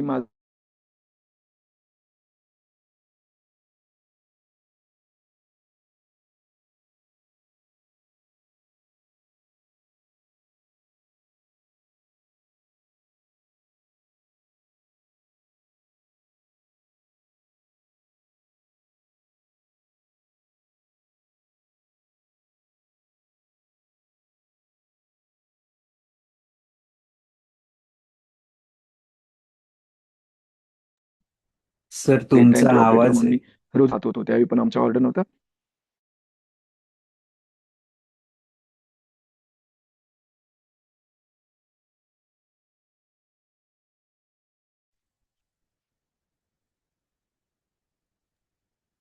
सर बोला आता, तुमचा अ, आवाज गेला होता. हां, सर ठीक आहे. एक कॉल होता त्यामुळे सॉरी, सर्वांना सॉरी. आणि त्यानंतर ज्यावेळी गव्हर्नमेंट हॉस्पिटलमध्ये आम्ही काम करत असताना आम्ही सर्टिफिकेट काढायला गेलो. एस-सी-डी-एमची प्रणाली चालू होती. एस-डी-एम प्रणालीमध्ये काम करत असताना तेथील डॉक्टर्स असतील, अधिकारी असतील, त्यांना त्या संदर्भात थोडी आमचे डॉक्टर राहुल बडे सर यांना फक्त माहिती होती. बाकी कुणालाही त्यामध्ये फारसं माहीत नव्हतं. तेव्हा आम्ही सर्टिफिकेट काढायला ज्यावेळी गेलो, त्यावेळी तिथं अडचण एक महत्त्वाची आली होती, की तिथल्या डॉक्टरांनी आम्हाला सांगितलं, की आम्ही ओ-पी-डी पाहायचं, ऑपरेशन पाहायचं, की हे ऑनलाईनचं काम करायचं. त्यामुळं ऑनलाईन सर्टिफिकेट काढत असताना काही अडचणी येऊ शकतात आणि विलंब होण्याचा चान्सेस जास्त होते. त्यावेळी आणि माझा मित्र प्रशांत मित्र आम्ही दोघांनी ठरवलं, की आपण काम करू. मग आम्ही एक मदत म्हणून सरांना म्हणलो, माझंही ग्रामपंचायतला त्या संदर्भात ऑनलाईन ऑनलाईन काम मी करत असल्यामुळे मला ते थोडं सॉफ्टवेअरबद्दल माहिती होतं. डॉक्टरांना आम्ही विनंती केली की सर आम्ही काम करायला तयार आहे, आम्हाला काही 1 रुपया देऊ नका, आम्ही आमच्या दिव्यांग बांधवांसाठी काम करतो. त्यावेळी जवळजवळ 15,000 ते 16,000 सर्टिफिकेट एसआयडीएम प्रणालीमधून देऊन आम्ही महाराष्ट्रामध्ये कोल्हापूर टॉपला ठेवला होता, मी व प्रशांत मित्र यांनी. त्यावेळी पण आम्हाला सगळे यायचे, बाकीचे लोक यायचे, तिथले अधिकारी यायचे, "अरे तुम्ही किती दिवस फ्रीमध्ये काम करणार?" तर एक समाधान होतं म्हणून आम्ही काम करत राहिलो. त्यानंतर जून 1 जून 2016 मध्ये 1 जून 2016 मध्ये मी सरांना भेटलो. आमचे वैद्यकीय अधीक्षक होते त्यावेळी शशीर मिरगोंडे डॉक्टर. त्यावेळी सरांना म्हटलं, की "सर आता मला काहीतरी बघावं लागेल." मी ॲक्चुअली 3 वर्ष मी CPRमध्ये मी आणि प्रशांत आम्ही काम करत होतो. आणि आता म्हटलं आम्हाला स्वतःचं काहीतरी बघावं लागेल आणि जॉबची गरज होती. घरातली प्रत्येक वेळी पैसा देतील असं नव्हतं. तरी माझी आवड, मला समाजकार्य, दिव्यांगांमध्ये असणारे प्रेम यासाठी माझा भाऊ मला कधीही म्हणत नव्हता. तो म्हणला, "तुला ठीक आहे ना, तू हॅपी आहेस ना, मग तू जा." तो सकाळी मला गाडीवरून आणून सोडायचा हॉस्पिटलला. त्यावेळी सुद्धा मित्र माझ्याकडे गाडी नव्हती.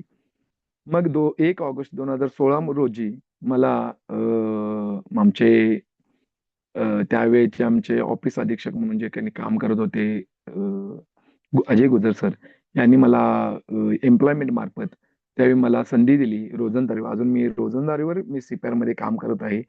आणि त्यानंतर एसआयडीएम प्रणाली बंद झाली. त्यानंतर आपली युडीआयडी प्रणाली आली. युडीआयडी प्रणालीमध्ये जवळपास 45,000 ते 50,000 ची सर्टिफिकेट आहे. मी स्वतः ती डॉक्टरांच्या मदतीने बनवून एक समाजात आपल्या राज्यामध्ये आमच्या कोल्हापूरला चांगल्या 1-2 नंबरला आम्ही त्यावेळी नेण्याचा प्रयत्न केला होता. आता सध्या मी CPRमध्येच दिव्यांग विभागातून मी आता महात्मा फुले योजनेला तिकडून ऑर्डर असल्यामुळे तिकडे जरा लोड झाल्यामुळे मी आता तिकडे काम करत आहे आणि आता स्वतः दिव्यांग विभाग हे डॉक्टर बघत आहेत. तर मित्रहो, असं काम करत असताना ज्यावेळी CPRमध्ये मी काम करत असताना 45 ते 50,000 लोकांचा म्हणजे सर्व कॅटेगरीमध्ये ज्या 21 कॅटेगरी आहेत, त्या 21 कॅटेगरीमध्ये वेगवेगळ्या लोकांच्या अडी-अडचणी, येणारे प्रॉब्लेम, त्यांना होणारे यातना, कधी-कधी त्यांना व्हीलचेअर नसायच्या तिथं आत यायला, ते कष्ट द्यायचे. आणि आम्ही खूप नशिबान समजलो, की आम्ही म्हणजे आम्ही तितकंसं जास्त अपंगत्व म्हणजे पहिला वाटत होतं शाळेला असताना, पण ज्यावेळी कुबड्या कॅलिपर आल्या, त्यानंतर आमचं अपंगत्व कुठेतरी कमी झालंय असं मला वाटायला लागलं. आणि त्यावेळी एक डोक्यात विचार आला, की आपल्याला नुसतं जॉब, नोकरी असं काही नाही, दिव्यांगांसाठी काहीतरी वेगळं करायचं गरजेचं होतं. आणि त्या सर्व काम करण्याच्या वेळी आम्ही खूप वेगवेगळ्या लोकांची ओळखी व्हायच्या. आम्ही त्यांना पर्सनली आमदार असू दे, खासदार असू दे यांच्या आमच्या पण ओळखी व्हायच्या. आम्ही आमचे कोल्हापूरचे आमदार असतील सत्यजित पाटील साहेब यांना आम्ही सांगायचं, की "साहेब असा-असा अडचण आहे दिव्यांगांना, ते तुम्ही पूर्ण केल्या पाहिजेत." आमचे इतरही आमदार असतील त्यांनाही आम्ही सांगायचो आमच्या अडचणी प्रत्येक वेळी. खासदार साहेब असू द्यात, खासदार साहेबांना पण आमच्या अडचणी सांगायचे. आणि कोल्हापूरबद्दल तुम्हाला मी त्यावेळी सांगेन एक गोष्ट, की मला वाटतं कोल्हापूर जिल्ह्यामध्ये पहिले खासदार होऊन गेले राजू शेट्टी, स्वाभिमानी शेतकरी संघटनेचे, ज्यांनी त्यावेळी त्यांच्या कालावधीमध्ये त्यांनी सुरुवात केली दिव्यांगांना त्यांच्या कोट्यातून जवळपास जवळपास 15 ते 20 गाड्या जोडून त्यांना दिल्या. खरोखर असं खासदार व आमदारांनी असं ज्यांना गरज आहे, जे जॉब करतात, ज्यांना घरातून बाहेर जावं लागतं, आपल्या माध्यमातून मी सर्व खासदार व आमदारांना विनंती करतो, की तुम्हाला जितका शक्य असेल, तितकं त्या दिव्यांगांना तुम्ही तुमचा निधी खर्च करावा. कारण का आता तरी शासनानं परिपत्रकच काढलं आहे, दरवर्षी एका आमदारानं 10 लाख तरी खर्च करणं दिव्यांगांसाठी बंधनकारक आहे. आणि मला असं वाटतं, की सर्व जिल्ह्यातील दिव्यांग बांधव असतील, जो हा व्हिडिओ पाहत असतील, ज्यांना नंतर हा व्हिडिओ समजेल, त्यांनीच त्यांच्या आमदारांना पत्र द्यावीत, संघटनांमार्फत असो वैयक्तिक द्यावी किंवा कलेक्टर ऑफिसला जाऊन विचारावं, की "बाबा आमचा 10 लाख निधी, आमचा आमदारांचा 10 लाख रुपये निधीमधून तुम्ही काय करत आहात? किंवा काय करणार आहात? आमचा निधी आम्हाला हक्काचा निधी मिळाला पाहिजे." तसेच मी सांगेन, की ग्रामपंचायत स्तरावर पण आपल्याला आता 3% वरून आपण 5% आलो. 5% आला, पण 5% निधी ज्यावेळी 3% निधी आपल्याला मिळत होता, त्यावेळी आपल्याकडे 7 कॅटेगरी होत्या. ज्यावेळी 2% आपलं वाढलं, त्यावेळी आपल्या ताटात 2% 2 घास जास्त आपल्याला त्यांनी दिलेत. पण 2 घास जास्त दिले असताना आपल्याला परत 7 दोन्ही म्हणजे 7 डबल आपल्याला म्हणजे ट्रिपल म्हणावं लागेल. 7च्या 21 कॅटेगरी दिव्यांगाच्या आणून ठेवल्या. पण म्हणावं तेवढा 5% पण तो आपल्याला निधी कमीच म्हणावा लागेल. शासनाने ज्यावेळी 600ची पेन्शन, 300ची पेन्शन 600 वर नेली, 600ची नंतर 1000 वर नेली, 1000ची 1200 1500 झाली आणि 1500 वरून आता तुम्हाला 2500 पेन्शन मिळायला लागली. आणि यासाठी आदरणीय बच्चूकडूंना मानलंच पाहिजे, की आपण त्यांनी मोठा संघर्ष यासाठी दिला. मी त्यांना खरोखर धन्यवाद देतो, की दिव्यांगांना त्यांच्या डोक्यात अजूनही आहे, की दिव्यांगांना महिना 5,000 पेन्शन भेटली पाहिजे. हा विषय झाला ग्रामपंचायत तुमच्या जिल्ह्याचा विषय झाला. मी शासनाला विचारू इच्छितो, की महाराष्ट्र शासनाचा 5% निधी शासन काय करतं? आपल्याला इलेक्ट्रिक बाईक दिल्या, म्हणून आपला निधी संपला का? आम्हाला काही दिव्यांग आता नवीन आपल्याला दिव्यांग 2.5 लाख अनुदान केलं, दिव्यांग नॉर्मल 1.5 लाख अनुदान केलं. म्हणून आमचा निधी संपला का? तर राज्य शासनानेही या प्रमुख मागणीकडे लक्ष द्यावे. की दिव्यांगांचा महाराष्ट्र शासनाचा 5% निधी कुठे जातो, कुठे खर्च होतो. आपल्या महाराष्ट्र शासनाकडे इतके CSR फंड असतील, इतके देणारे डोनर असतील, तर त्या माध्यमातून किंवा मी म्हणेन की महाराष्ट्र शासनाकडे खाजगी संस्था इतक्या असतील किंवा निमशासकीय संस्था इतक्या असतील, कलेक्टर ऑफिस आहेत आपले. या ठिकाणी दिव्यांगांसाठी माझी नम्र विनंती आहे, की त्यांनी 2016च्या प्रमाणे खाजगी क्षेत्रात दिव्यांगांना 5% आरक्षण व सरकारी क्षेत्रात दिव्यांगांना 4% आरक्षण हे दिलेच पाहिजे. प्रत्येक जिल्ह्यामध्ये जर तुमच्या खाजगी संस्था असतील, तर तेथील कलेक्टर असू दे, तेथील प्रमुख अधिकारी किंवा सामाजिक कार्यकर्ते, आमदार, खासदार असू द्यात, यांनी विशेषतः लक्ष देऊन त्यांची संदर्भात एखादी बैठक आयोजित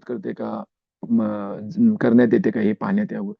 आणि मला वाटतं, की जर प्रत्येक जिल्ह्यामधील खाजगी संस्था असतील, गोकुळ सारख्या संस्था असतील, तुमच्या बाजार उत्पन्न समित्या असतील, अशा ज्या आपण म्हणतो की जिथं चांगलं पगार मिळू शकेल, अशा ठिकाणी मला वाटतं की विनंती करून दिव्यांगांना रोजगार जर उपलब्ध करून दिला, तर मला नक्की वाटेल की आपल्या कोणत्याही जिल्ह्यात दिव्यांग माझा नोकरीसाठी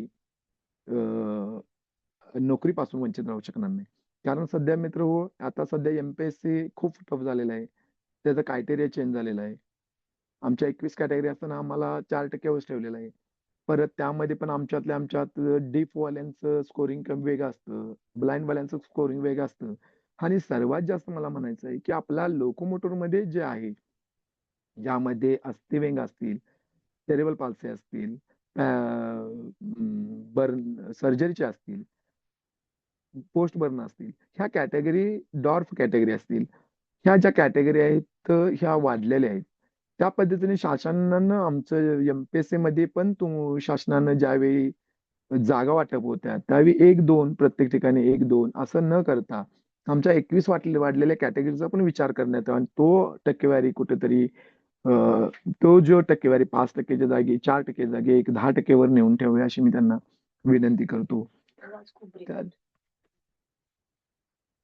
त्यात त्यामध्ये पण मला सांगायला आवडेल, की खाजगी क्षेत्रात झाल्यानंतर तुम्ही दिव्यांगांसाठी स्पेशल म्हणजे बचत गट स्थापन करून व्यवसायाभिमुख प्रशिक्षण कसं देता येईल दिव्यांगांना, अंध लोकांना आपण बल्ब बनवण्याचं स्पेशल ट्रेनिंग काही CSR वाले देतात. आमच्या कोल्हापूरमध्ये इक्विटास बँक म्हणून आमचे सुशांत नंचवे सर हे दिव्यांगाच्या बाबतीत खूप पजेशिव्ह आहेत. त्यांनी दिव्यांगांना इलेक्ट्रिक बल्ब बनवून त्यांचं एक प्रोडक्शन तयार करून त्यासाठी बाजारपेठ उपलब्ध करून देतात. तसंच बचत गट आमचे हँडलूमच्या बॅग्स असू दे, हँडलूमच्या वस्तू असू दे, शोचे हे असू दे, गिफ्ट आपण देतो त्या गिफ्ट वस्तू असू दे. आताच कोल्हापूरमध्ये तरी आमचा दिव्यांगांचा एक बचत गट आहे महिलांचा. तो तरी आपल्या फुलांचा बुके तयार करतो आणि इतका छान करतोय, की खूप छान. अशा पद्धतीनं आपण त्या महिलांसाठी सामाजिक संस्था पुढे येऊन त्यांना काही मदत लागणारे मटेरियल दिला, तर ते नक्कीच आपले दिव्यांग स्वावलंबनी होतील. आणि नोकरी, नोकरी म्हणण्यापेक्षा मला वाटतं दिव्यांगाला काही ठिकाणी नोकरीच्या ठिकाणी खूप अडचणी पण येऊ शकतात आणि काम पण करणं गरजेचं असतं. त्यामुळं आपण व्यवसायाभिमुख गेला. आपण छोटं-मोठं व्यवसाय सुरू करा. आपल्याला जेवढं जितकं जमेल, जितकं करता येईल, ते तुम्ही प्रामाणिकपणे काम करा. मी मित्र तुम्हाला सांगतो 15 वर्ष माझे आता ऑन रेकॉर्ड माझी 9 वर्ष आता 10 वर्ष ऑगस्टला होतील. मी रोजंदारीवर कर्मचारी असून पण आजही माझ्या ऑफिसमध्ये एक दिव्यांग कर्मचारीमध्ये कधीही बाहेर पाहिलं जात नाही. मी माझं काम शार्प टाइम टू टाइम आणि नॉर्मल पेक्षा इतरांपेक्षाही चांगलं करतो. त्यामुळे माझ्या ऑफिसच्या स्टाफला माहिती आहे, की हा व्यक्ती दिव्यांग असूनही आपलं काम टाळण्याचा प्रयत्न, लेट येण्याचा प्रयत्न असं कधीही करत नाही. आपण समाजाकडून आपण त्या अपेक्षाच करू नयेत, की मी दिव्यांग आहे मला लेट द्या, मी दिव्यांग आहे मला कामात सवलत द्या. तुम्ही तुमचं काम प्रामाणिक करा. आणि आजवर मित्रहो माझ्या संपर्कात जी लोक येतील त्यांना विकास चौगले म्हणजे काय माहीत आहे. आणि मी इतरांना कधीही माहिती देताना दिव्यांगांचं काम करत असताना माझा फोन कंटिन्यू हँग व्हायचा. आज मी जो बोलतोय माझा घसा आज नॉर्मल आहे. पण मागल्या 8 वर्षामध्ये ज्यावेळी मी दिव्यांग क्षेत्रात काम करतो माझा घसा पूर्ण पॅक व्हायचा. माझा दिव्यांग बांधून घरातून, "सर हा प्रॉब्लेम आलाय. सर रेल्वे पास काढायचा आहे. सर फॉर्म भरायचा आहे. सर मला दाखवायचं आहे. सर मला सर्टिफिकेट एवढंच मिळालं." हे पूर्ण असतं आणि आपण त्या दिव्यांगाला असं सामाजिक कार्य करत असताना आपण त्यांना टाळू शकत नाही. एक फॅमिली मेंबर म्हणून मी आजवर त्या सर्वांशी राहिलो. आणि माझे झालेले संस्कार, माझ्या आई-वडिलांचे झालेले मला मला माझ्यावर पेरलेले विचार, या माध्यमातून मी आजवर सर्वांशी प्रेमाने आज कुठेही माझ्या कोल्हापूरमध्ये आपल्या दिव्यांगाच्या नावाला किंवा आपल्या स्वतःच्या नावाला, आई-वडिलांच्या नावाला धक्का लागेल किंवा डाग लागेल असं मी कधीही वर्तन केलेलं नाही आणि करणारही नाही. मला अजूनही मला वाटतं, की मी जे काम करतोय ते 5% असेल. मला 95% काम करायचं आहे दिव्यांगांसाठी. ज्यावेळी मीही सुद्धा स्पोर्ट्समध्ये आलो, त्यावेळी मी स्टार्टिंगला माझ्या मते ज्यावेळी मी अ, ते 22चं 23चा काळ 2022-23चा कालावधी असेल. मी टेबल टेनिस खेळण्यासाठी दिल्लीला गेलो होतो. दिल्लीची खूप थंड वाईट होती. त्यावेळी आम्ही थंडीमध्ये गेलो होतो. 3-4 शर्ट घालून, 3-4 नाईट पॅन्ट घालून त्यावेळी मी खेळत होतो. आणि त्यावेळी खेळता-खेळता मला वाटलंही नव्हतं, की मी कुठलातरी मेडल घेईन किंवा असं अपेक्षा नव्हती. फक्त एक आनंद म्हणून मी कारण का आमचं प्रॅक्टिस झालंच नव्हतं. प्रॅक्टिसला काही सुविधा उपलब्ध नव्हत्या. तरीही त्यावेळी मला सिल्व्हर मेडल मिळालं. आणि मित्र त्यावेळेचा कालावधी असा होता, की त्यावेळी स्पोर्ट्समॅन कमी होते आमच्या कॅटेगरी म्हणजे प्रत्येक कॅटेगरीमध्ये म्हणजे 10 प्लेयर असायचे. पण आता मित्र स्पोर्ट्समध्ये पण तुम्ही काम करत असताना किंवा तुम्हाला जर एखादा चांगला खेळाडू गुणवंत व्हायचा असेल, तर तुमचं डायट, तुमचं जिम, तुमचं प्रॅक्टिस रेग्युलेशन हे 100% तुम्ही द्यावं लागेल. मी म्हणतो भले तुम्ही 100% नाही देऊ शकत. तुम्ही 50%, 60% तरी तुम्ही तुमच्या स्पोर्ट्ससाठी दिलेच पाहिजेत. आणि मी असं मानतो, की आपण मेडलसाठीच न खेळता, आपण आपल्या शारीरिक तंदुरुस्तीसाठी तुम्ही एक आवड म्हणून खेळत जावा. कोणतीही गोष्ट आवड आणि समाधान ह्यासाठी खेळा. तुम्हाला समाधान जर एखादी गोष्ट देत असेल, तर त्यासारखं उत्तम काहीही नाही. आणि मला वाटतं तुम्ही आणि आयुष्यात आम्ही हेच मिळवलं समाधान. 40-45 लोकांच्या मी सहभागामध्ये गेलो. मला आजही आठवत नाही माझ्यासमोर आलेली व्यक्ती ही मी कधी भेटलो होतो. कारण ज्यावेळी आपण डोक्यात एक विचार असतो आम्हाला राजकारण करायचं नाही. आम्हाला समाजकारण करायचंय. माझ्या गावातील माझी प्रहार संघटना, माझे गावातील दिव्यांग, माझ्या गावामध्ये मित्र हो, 12 मूकबधीर मुलं आहेत. पण मी त्यांच्याशी बोलू शकतो. मी साइन लँग्वेज माझी झालेली नाही, तरी मी तोडकं-मोडकं त्यांच्याशी बोलू शकतो.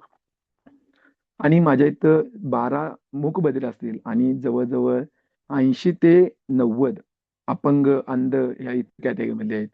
जवळ-जवळ 110 ते 112 दिव्यांग माझ्या गावामध्ये आहेत. पण मित्रहो, या समाजकार्य करताना शासनाला कोणत्या जी-आर दाखवावे, शासनाकडून मागणी कशी करावी, शासनाला आपलं म्हणणं मांडून कसं, समजून कसं सांगावं. ज्यावेळी आमचा जिल्हा परिषदनं 3% चा जी-आर आला, त्यावेळी मी फक्त एकच आमच्या गावातल्या जे ग्रामपंचायत असते आणि ग्रामपंचायत पदाधिकारी असतील त्यांच्याशी बैठक केली. त्यांना स्पष्ट सांगितलं, की हा निधी शासनाचा आहे, तुम्ही दिव्यांगांना द्यायचा आहे. त्यावेळच्या पण जी-आरमध्ये पेज नंबर 5 आय थिंक मला वाटतं 5 वर होता, की दिव्यांगांना 50% घरफाळा माफ, कुटुंब प्रमुखाची अट न लावता. आणि तुम्हाला सांगायला आवडेल, की माझी ग्रामपंचायत पोर्लेदर्भ ठाणे महाराष्ट्र राज्यातील म्हणावी लागेल, एकमेव ग्रामपंचायत अशी आहे, की ज्यावेळी 3% चा शासन निर्णय झाला, त्या दिवसापासून आज तागायत आमची ग्रामपंचायत 3% फुल आमच्या सर्वांचा निधी बरोबर आमची यात्रा असते मार्चला. मार्चला तो खात्यावर वर्ग केला जातो. अजून आमच्या गावात जितकेही दिव्यांग आहेत, त्या सर्व दिव्यांगांना 50% घरफाळा माफ हा दिला जातो. म्हणजे आम्ही त्यांना आमचं जे आहे हक्काचं ते आम्ही समजावून सांगितलं. त्याच पद्धतीनं गावामध्ये आम्हाला दिव्यांगांचं जे लॉट्स असतात गाळ्याचे, त्या लॉट्स मध्ये पण आमच्या जवळजवळ 3 ते 4 दिव्यांगांना आज गाळे मिळालेले आहेत सवलतीच्या दरामध्ये. त्याबद्दल मी माझ्या ग्रामपंचायतीचे पण आभार मानतो, की त्यांनी असं एक उदाहरण सेट केले महाराष्ट्र राज्यासाठी किंवा कोल्हापूर जिल्ह्यासाठी म्हणावं लागेल, की 3% निधी आता 5% निधी झालाय, 5% निधी. आणि नुकतंच आमचं समाजकार्य, आमच्या मुलांचं गावातील समाजकार्य पाहून 2 वर्षापूर्वी आम्हाला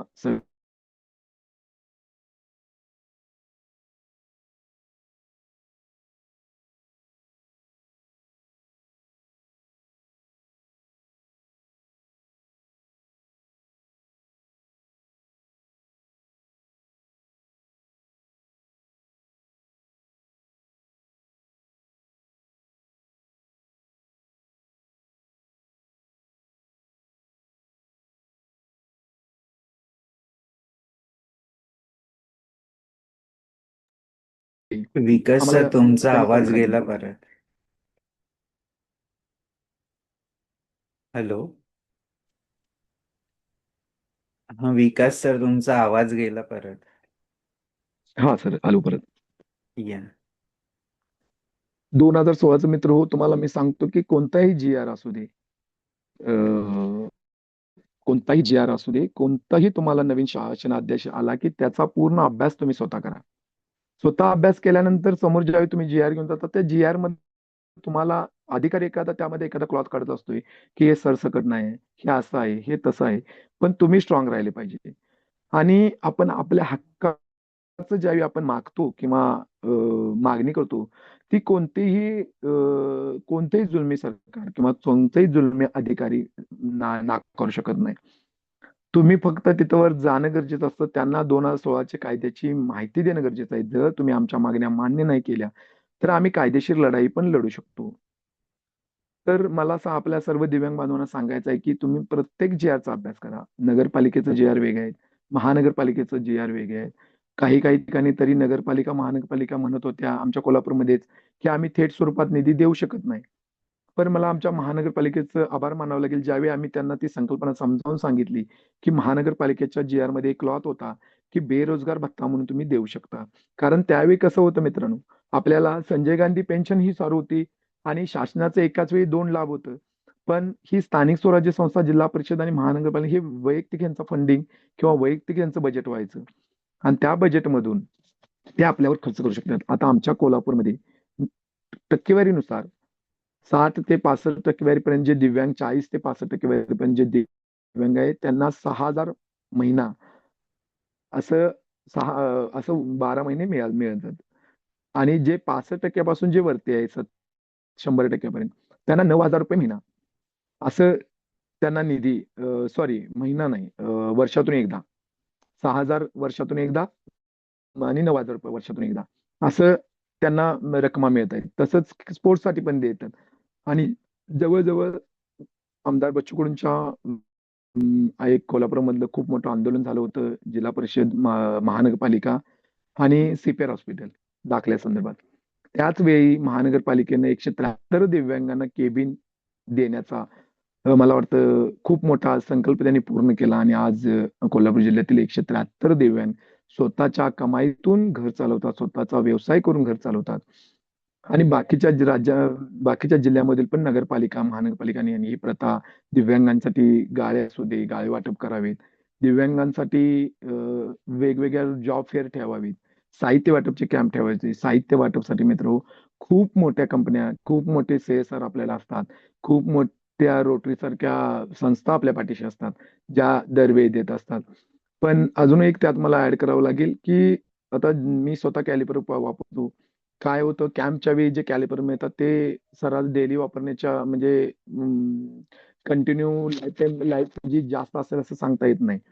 त्याबद्दल मी संकल्प फाउंडेशनच्या माध्यमातून मी सरांना विनंती करेन, की सर असं काही आपल्याला करता येते का बघा, जे नोकरी व्यवसाय करतात, जे डेली कॅलिपर वापरतात, त्यांना ऑटोबुक सारख्या ब्रँडेड कंपनीचे कॅलिपर आपल्याला देता आले तर बरं होतील. जेणेकरून तो दिव्यांगाला ते लाईट वेट असतं, तो दिवसभर तो घालून असतो किंवा प्रवासात पण आता आमच्यासारखे खेळाडू म्हणून आम्ही जातो, आमच्या 4-5 जण कॅलिपर यूज करतो. आम्हाला रेल्वेमध्ये बसताना पण आम्हाला ते कॅलिपर घालूनच बसावं लागते, म्हणजे जोवर आमचा प्रवास असतो तोवर. आणि त्याच पद्धतीनं असे आपल्याला कॅलिपर चांगले मिळतील प्रत्येक जिल्हा वाईज जर आपण प्रयत्न केला किंवा संकल्प फाउंडेशनच्या माध्यमातून जर आपण कॅम्प घेतला तर मला वाटतं होऊ शकतं. त्याच पद्धतीनं मित्र आपल्याला रेल्वेचं एक मी महत्वाची माहिती सांगतो, की मी CPR काम करत असताना मला एक अडचण जाणवून लक्षात आली, की आता रेल्वेनं 21 कॅटेगरी तरी आपल्या शासनानं देशामध्ये चालू आहेत. पण आता रेल्वेमध्ये ज्यावेळी आपण रेल्वेचा पास देतो आमच्या हॉस्पिटल मार्फत प्रत्येक जिल्हा हॉस्पिटल साइन करून देतं. त्यामध्ये लोकोमोटरसाठी 40% वरती तुम्ही त्यांना रेल्वे पास मिळू शकतो. तसेच डीप अँड डंपसाठी 100% असेल तर त्यांना मिळू शकतं आणि ब्लाइंडसाठी आता पहिला 100 होता, आता 90 केले त्यांनी, 90 वर देऊ शकतो. पण यामध्ये एक महत्वाची अडचण आली. आता आपल्या कॅटेगरी जसं डॉर्फ झाल्या, डॉर्फ कॅटेगरीचा टाइप वेगळा झालाय, डॉर्फिझम, सेरेब्रल पाल्सी वेगळा झालाय, क्रोनिकल न्यूरोलॉजी कंडिशन वेगळा झालाय, हिमोफिलिया, थॅलेसेमिया हे वेगळे झाले. तर मला शासनाला माझ्या मते ह्या आपल्या माध्यमातून सांगायचं आहे, की रेल्वे प्रशासनानं सुद्धा केंद्रीय स्तरावर ह्या बाबतीत विचार करण्यात यावा. जेणेकरून मला तर वाटतं, की तुम्ही वन नेशन वन कार्ड जसं म्हणता, आपल्या आदरणीय पंतप्रधान साहेब म्हणतात, तसंच दिव्यांगांच्या बाबतीत वन कार्ड वन नेशन केलं तर खूप चांगलं होईल. आपल्या प्रत्येक वेळी ते रेल्वेसाठी तुम्ही फॉर्म भरा. तो अप्रूव्हल आल्यानंतर ते तुम्ही यूज करा. त्यावर मुदत असते काही-काही वेळी, काही-काही वेळी लाईफ टाईम असतं. पण ते हे सर्व करत असताना मला वाटतं, की तुम्ही सर्व सुविधा आपलं दिव्यांग कार्ड दाखवलं. तुम्ही त्यासाठी त्यामध्ये प्रामाणिकता असू दे. कारण का काही-काही ठिकाणी बोगसचं प्रमाण पण खूप वाढलेलं आहे. कॉम्प्युटराइज्ड बोगस पण UDID कार्ड जिल्ह्यामध्ये, राज्यामध्ये फिरतात. आपण त्या बातम्या वाचत आहोत. तर मला वाटतं, की त्या कठोरपणे त्यावर कारवाई होणे गरजेचं पण आहे. कारण का त्यामुळं आमचा प्रामाणिक खरा दिव्यांग आहे त्यापासून वंचित राहू शकतो. आणि रेल्वे प्रशासन असू दे अथवा इतर कुठल्याही ठिकाणी सरकारी अ, योजनेचा लाभ घेत असताना असू दे, तुम्ही आम्हाला उत्पन्नाची अट लावू नये. तुम्ही आम्हाला इतर कोणतीही अट न लावता आमचं दिव्यांगत्वाचं प्रमाणपत्र आणि आम्ही केलेली मागणीचा विचार करून त्या मागण्या आमच्या पूर्ण कराव्यात.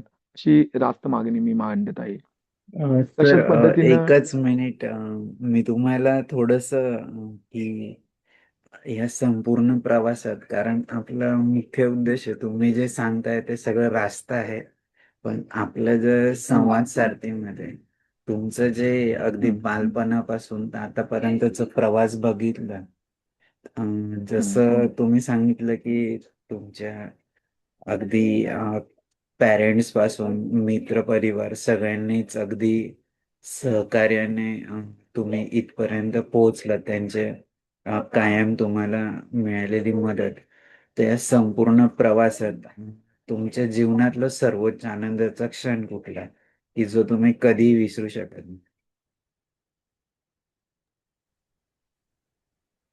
तर माझ्या आयुष्यातील एक असा प्रसंग माझ्यामध्ये आला, ज्यावेळी मला म्हणावं लागेल दैवी होता का काय माहीत नाही. पण आजवर सामाजिक कार्यकर्ता मी CPRमध्ये एक दिवस असाच कोरोना नंतरच्या फ्यू मंथमध्येच कारण का आम्हाला ऑफिसला सुट्टी नव्हती. आपला दिव्यांगांचा JR झाला होता, की दिव्यांगांना घरी बसून काम करायला परमिशन होती. पण मला तसं थोडं लिमिट्स आलं होतं. मला जावंच लागत होतं ऑफिसला. आणि असंच कोरोना संपल्यानंतर मी एक दिवस ऑफिसला गेलो आणि सर काम करत असताना म्हणजे आपण जे प्रामाणिक काम करतो, जे ब्लेसिंग मिळवतो, ते काम करत असताना माझा व एक आजी होती माझ्यासमोर. तुम्हाला सांगतो मी त्या आजीचं वय सर होते अबोव्ह 80% असेल. आजीचं कोणतरी पेशंट हॉस्पिटलला ॲडमिट होतं. दिव्यांग आणि हा काही त्यांचा विषय नव्हता. आजी आल्या होत्या माझ्यासमोर एक बाकडं होतं माझ्या ऑफिसच्या समोर. आजी आल्या माझ्यापाशी बसल्या. मला सगळी माहिती विचारली, "बाळा तू काय करतोस?" मी म्हटलं, "आजी मी पण अपंग आहे. तुम्हाला चहा सांगू का?" तर आजी म्हटल्या, "नको, नको, नको." बसलं मी सांगितली माझी माहिती. मग आजीने म्हटलं, "मी दिव्यांगाचं काय असेल तर सगळं करतोय." मग आजीने मला सांगितलं, की "ठीक आहे, माझं एक पेशंट इथं आहे." आणि त्यावेळी मला अचानक बोलत असताना आजीशी मला ठसका आला होता. आणि मला माहीत नाही काय, की ठसका आल्यानंतर त्यानंतर आजी उठल्या आणि कुठेतरी निघून माझ्यासमोरून गेल्या बोलत असतानाच. आणि त्यावेळी CPR हॉस्पिटलमध्ये आमच्याकडे गेटपासून आमच्या ऑफिसपासून जवळ 200-300 मीटरवर आम्हाला पाण्याचं बॉटल मिळत होती. त्या आजीनं तिची पिशवी अशी समोर बाकड्यावर मला दिसत होती. आजी फक्त दिसत नव्हती. मी म्हटलं, "आजी गेली कुठे?" तर आजी जाऊन माझ्यासाठी पाण्याची बॉटल घेऊन आली. आणि मला वाटतं मी आजीला लेट पाहिलं होतं, कारण का आजी माझ्या अगोदर मी सकाळी आल्यापासून आजी तिथे समोर बसली होती वाटतं. आणि मी लोकांना जशी माहिती देतो, जशी आपुलकीने बोलते, आजीने पाहिलं असावं कदाचित कदाचित म्हणतो. आणि आजीनं मला पाण्याची बॉटल स्वतः आणली. आणि त्यावेळी माझ्याकडे पाणी बॉटल नव्हती, त्यामुळे आजीने मला ठसका लागल्यानंतर पाणी बॉटल आणि म्हणली, "बाळ, तू हे पे आणि तू शांत हो थोडा वेळ आणि थोडा आराम कर" म्हणले. आणि मला लिटरली सांगायला आवडेल, की तो माझ्या आयुष्यातील सर्वोत्तम क्षण होता. मी आजीला म्हटलं, "आजी, ₹20 घे." तर आजी मला एकच वर्ड बोलली, की "बाळ, सकाळपासून तू कुणाचा चहाही पेत नाहीस, कुणाचं काही दमलेलं पण नाही. जितके लोक येईल त्यांना तू परत पाठवलेस. आणि एक आजी म्हणून मी तुला, आजी म्हणून तुझीच आजी समज आणि हे पाणी पे आणि स्वतः आराम थोडा कर." आणि त्यावेळी खरोखर मला तो माझ्या आयुष्यातील सर्वोच्च क्षण होता. खरोखर आपण जे कार्य करतो सर, त्या कार्यामध्ये इतकं चांगलं काम काही-काही आपल्या हातून घडून जातं आपल्याला माहीत नसतं, ज्यामुळे अशा ब्लेसिंग मिळतात. आणि त्या आजीनं तर मला कधीच मला CPRच्या आवारात किंवा कुठेही दिसली नाही. जर आजीच्या कोण नातेवाईक हा जर आपला जर YouTubeच्या चॅनेलवर आजी मला ओळखतेच बघितल्यावर, त्यांचे नातेवाईक कोण पाहतात तर आजीला खरोखर मी प्रणाम करतो, की "आजी, तुझा आशीर्वाद असेच माझ्यासोबत कायम राहू द्यात." सर, याच्या अगदी या सगळ्या प्रवासात तुमच्या जीवनातला वेदनादायक क्षण की जो कधी विसरू शकत नाही. कारण बऱ्याचदा काय होतं की असे बरेचसे अनुभव येतात जीवन जगताना की ते नकोसे वाटतात. तर असा एखादा क्षण. तर तरी वाटतं की असा तर एक क्षण नाही आहे आयुष्यात. मी माझ्या या संपूर्ण 20-30 वर्षामध्ये जेव्हा मला कळायला लागलं त्यानंतर मित्रांच्यात असायचं त्यावेळी मला काही वाटायचं नाही की बाबा हा आपण खूप छान आहे, खूप मस्त आहे. पण ज्यावेळी सर आम्ही समाजात आमच्या स्वतःच्या रोजगारासाठी फिरत होतो आणि सर वाईट वाटायचं की आमच्याकडे माझं ग्रॅज्युएशन होतं, टायपिंग नंतर मी करून घेतलं होतं, MA झाली होती, सर्व झालं होतं. पण CPRला मी जॉबला लागायच्या आधी ज्यात वेळी मी खूप ठिकाणी गेलो, त्यावेळी असं वाटायचं की प्रत्येकजण कुबड्या आले की "हां, हा कुबड्यावाला आहे, हा काय काम करणार आहे?" असं म्हणून आम्हाला तुच्छ लेखलं जायचं. आणि असाच एक सर प्रसंग होता, की आता मी असं जर त्यांचं नाव घेतलं तर त्यांना वाईट वाटेल, पण मी त्यांचं नाव घेत नाही. की मला एका ठिकाणी जॉबची अपॉर्च्युनिटी आली होती. मला पाहिलं नव्हतं त्यांनी आणि मला जॉबसाठी बोलवलं होतं. आणि मी गेलो जॉबवर. जॉबवर जात असताना चुकून माझी क्रॅचेस स्लिप झाली आणि मी थोडं तिथं पडलं. मग थोडे ऑफिसमधले लोक येऊन मला जरा उचललं. मला म्हणले, "शिस्तात चला." मग ते तिथल्या बॉसने काहीतरी बघितलं असेल. अशी एक प्रायव्हेट जॉब सेंटर होतं. आणि त्यावेळी त्यांनी मला आत घेऊन बोलावलं. म्हणले, "काही नाही, ठीक आहे." म्हणले, "काही लागलं नाही ना?" "नाही." म्हटलं. तर त्यावेळी त्याला म्हणले, "मी विकास तुम्हाला जॉब दिला असता, पण हे अशा रोज अडचणी येणार आणि मला वाटतं आपण दुसरा चांगला जॉब करून मी काहीतरी बघू. आपल्या इथं असं होणार आणि अ, राहू दे." आणि त्याच वेळी मला मनाला खूप वाईट वाटलं, की मी 2-3 दिवस असं स्वतःला त्रागा करून घेतला, की हे आमच्याच बाबतीत का? म्हणजे मी पडलो, म्हणजे मी दिव्यांग आहे, मी पडलो, म्हणजे मी उठू शकत नाही का परत? आणि त्याच वेळेस ठरवलं, की जिथंही जाईन, म्हणजे कोणतेही क्षेत्र असू दे, स्पोर्ट्स असेल, समाजकार्य असेल, दिव्यांगांना मदत करत असेल, एक माझा ठसा कायम उमटून राहील, की विकास चौगले काय आहे? मला मला प्रहार म्हणून ओळखू नये, मला स्पोर्ट्समॅन म्हणून ओळखू नये, पण मला माणूस म्हणून मला ओळखावं जगानं. एक दिव्यांग म्हणून मला सांगतो सर, मला त्यानंतरच्या अनुभवानंतर मी इतका स्ट्रॉंग झालो, की मला कोणी जरी मला लंगड्या-पांगड्या जरी म्हणत्याला दिसला, तर मी तिथं वाईट त्यांना बोलायचं, की "का तुम्ही पदरचं आम्हाला खायला घालता का? तुम्ही पदरचं देता का?" तर त्यानंतर मला तरी आज पण आठवत नाही, की कोणी आमच्या समोर येऊन आम्हाला लंगड्या-पांगड्या म्हणलेलं, अंध म्हणलेलं, काहीतरी बोलता येत नाही, मूकबधिर म्हणलेलं, मुका म्हणलेलं असं तरी मला आठवत नाही. आणि हे असे अनुभव सर खूप वेळा आले होते. पण त्याच वेळी आम्ही त्या विषयामध्ये तिथं प्रत्युत्तर दिल्यामुळे आज समाजामध्ये जगत असताना एक आदराची गोष्ट आम्हाला पाहायला मिळते, की आज समाजाकडे दिव्यांगांकडे बघण्याचा शब्द दिव्यांग हा वर्ड आला, पण मला अजूनही वाटतं, तर मी हा वर्ड पंतप्रधान साहेबांनी दिला. पण मला अपंग हा शब्दच, म्हणजे त्याबद्दल मी खोचक असं म्हणत नाही, की अपंग. पण अपंग हा शब्द दिव्यांगपेक्षा अपंग शब्दात जी ताकद वाटते, जे ऊर्जा येते, ती ऊर्जा सर वेगळी असते. आम्हाला तुम्ही दुसरं काय म्हणू नका. आम्हाला अपंग म्हणा. आम्हाला तुम्ही जिद्दीनं जगायला प्रेरणा द्या. मी तरी ज्या दिव्यांगांना भेटेल त्यांना माझा कुठेही वाटेल मला माझ्या टीमला किंवा माझ्या मित्रांना कुठेही भेटलं तरी आम्ही आपुलकीने जातो. काय आहे, तुम्ही काय करताय, तुमचं काय आहे, तुम्हाला काय करायचंय, काय स्पोर्ट्स खेळायचा आहे का तुम्हाला, बचत गट करायचा आहे. त्यामुळे सर एवढा जनप्रवाह म्हणजे दिव्यांगांच्या बाबतीत. आणि मला सर एक एकदा असं वाटतं ना सर, म्हणजे लिटरली मी सांगतो सर, मला माझ्या नातेवाईकांचा, पाहुण्यांचा लग्न सोहळा किंवा घरातील कुठलं फंक्शन मला मी झालं तर आवडेल. पण मला माझ्या दिव्यांगांचा काही कार्यक्रम आहे, दिव्यांगाच्या घरात काहीतरी प्रोग्राम आहे, माझ्या दिव्यांगाने काहीतरी सहल काढल्या किंवा माझ्या दिव्यांगांचं काहीतरी आनंद उत्सव आहे, त्यामध्ये मला रमायला खूप आवडतं. म्हणजे तो आनंद माझ्यासाठी सर्वोत्तम. आणि आजवर जे सर समाधान मला आयुष्यात काम करताना, पैसा सर माणूस आहे तो, दिव्यांग असू दे किंवा नॉर्मल असू दे, हा कसा नाही कसा स्वतःच्या पोट भरण्यापुरता पैसा मिळवू शकतो. आणि तो आम्ही पण कष्टाने मिळवतोच. पण पण सर मला समाजातील जे दुःखीस्त गरीब आहेत, म्हणजे आमचे दिव्यांग असतील, आमचे सर काही काही दिव्यांग, आमचा जिल्हा आम्ही त्या मानाने चांगला आहे की आम्ही तिथवर जाऊ शकलो किंवा आमचे दिव्यांग आमच्या पण येऊ शकले. पण काही काही जिल्हे, काही काही ग्रामीण वाड्या वस्त्या आमच्याकडे सर, शाहूवाडी म्हणून एक तालुका आहे सर, किंवा आजरा तालुका आहे सर, हे 2 तालुके अतिशय दुर्गम भागात आहेत. तिथल्या दिव्यांगांना अजूनही सर माहित नाही की आपण सर्टिफिकेट कसलं असतं, पेन्शन कशी करायची. काही काही दिव्यांगांचे सर अजून पेन्शन काढलेलं नाही, काही काही दिव्यांगांचं अजून आधार कार्ड नाही सर. तर आमचा टीमचा पॅरा स्पोर्ट्स मार्फत जे आम्ही अकॅडमी उभी केली आहे, त्या अकॅडमीचा आमचा फुल एक टार्गेट आम्ही ठेवलेला आहे. आम्हाला तळागाळातील दिव्यांगांची यादी आमच्यापर्यंत येणार आहे.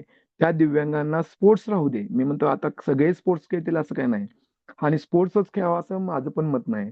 तुम्ही स्पोर्ट्स सोडून पण अजून इतर खूप ऍक्टिव्हिटीज करू शकताय. आणि माझ्यातील सर, दिव्यांग बांधवांना विनंती आहे. अजून एक प्रश्न विचारायचा होता की जसं तुम्ही हा सर, बोला सांगितलं की. की अगदी बालपणापासून आतापर्यंत, म्हणजे इवन तुम्ही तुमच्या कामाच्या ठिकाणी जातात की अजूनही परमनंट पोस्ट नाही, रोजंदारीवर आहे, तर तिथं गेल्यावरही फुल्ली डिवोटेड, म्हणजे समर्पित होऊन कार्य करणं, हे तर तुमच्या जॉबच्या इथलं झालं. आणि यासोबतच इतर सगळ्या तुमच्या ज्या सामाजिक कार्याच्या सेवा आहेत, तिथंही फुल डिवोटेड काम करणं. आणि प्रत्येक वेळेस जसं तुम्ही सांगितलं की लहानपणी तुमचे मित्र तुमच्या जवळ येणं, वर्गमित्र किंवा शाळेतले मित्र, तर तुमचं गोड बोलणं, आणि ते अजूनही तुमच्या बोलण्यातून दिसतंय की हे सगळं कसं टिकावून ठेवतात, त्याच्या मागचं रहस्य काय आहे. कारण ते खूप महत्वाचं आहे. कारण स्कीम हे सगळं तर ऑलरेडी एक्झिस्ट आहे, पण एक विकास नावाची व्यक्ती कशी घडली आणि ज्या पद्धतीने ती घडली आहे, आणि ती आजही त्यांचं ऊर्जा टिकवून ठेवली आहे, तर त्याच्या मागचं रहस्य काय, याच्याबद्दल निश्चितच ऐकायला हवं. तर त्याबद्दल मी प्रथमतः माझ्या आईला मानतो, की माझ्या वडिलांना मानतो, माझ्या भावाला मानतो. तर मी तुम्हाला जसं सांगितलं की मी ग्रॅज्युएशन, म्हणजे माझं ग्रॅज्युएशन करतपर्यंत मी कधी सर क्रॅचेस कॅलिपर वापरलं नव्हतं.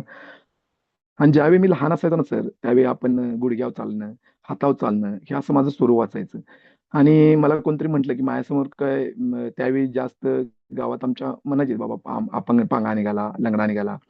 पण अशी त्यावेळेची पण लोक, म्हणजे माझा लहानपणापासून स्वभाव गोड असल्यामुळे मला तसं कधी अनुभव असं आलं नाही की असं म्हणलं. पण माझी आई मला नेमकी सांगायची की बाळ, तू काही कर, तू भले काम कर, घरी बस किंवा काही करू पण नकोस, पण आम्ही तुला सांभाळेन. पण ज्यावेळी तू समाजात जाशील, त्यावेळी तुझ्याकडून लोकांनी काहीतरी घेतलं पाहिजे, इन्स्पायर घेतलं पाहिजे, तुझ्याकडून लोकांनी काहीतरी घेतलं पाहिजे. आणि सर ज्यावेळी मी 2 कुबड्या घेऊन स्वतः चालायला लागलो, मी स्वतःच्या बाईक स्वतः लोन करून घेतल्या सर. म्हणजे माझा भाऊ स्वतः मला पहिली बाईक माझी जी मी डिलक्स घेतली होती सर, त्यावेळी माझ्या भावाने मला मदत केली. पण भावानं पण मला असं सांगितलं की मी तुला लोन एक करून देतो गोल्डचं, आणि ते तू फेड, म्हणजे तुला त्याची जाणीव राहील आणि तू किती फेडू शकतो हे मला पण कळेल.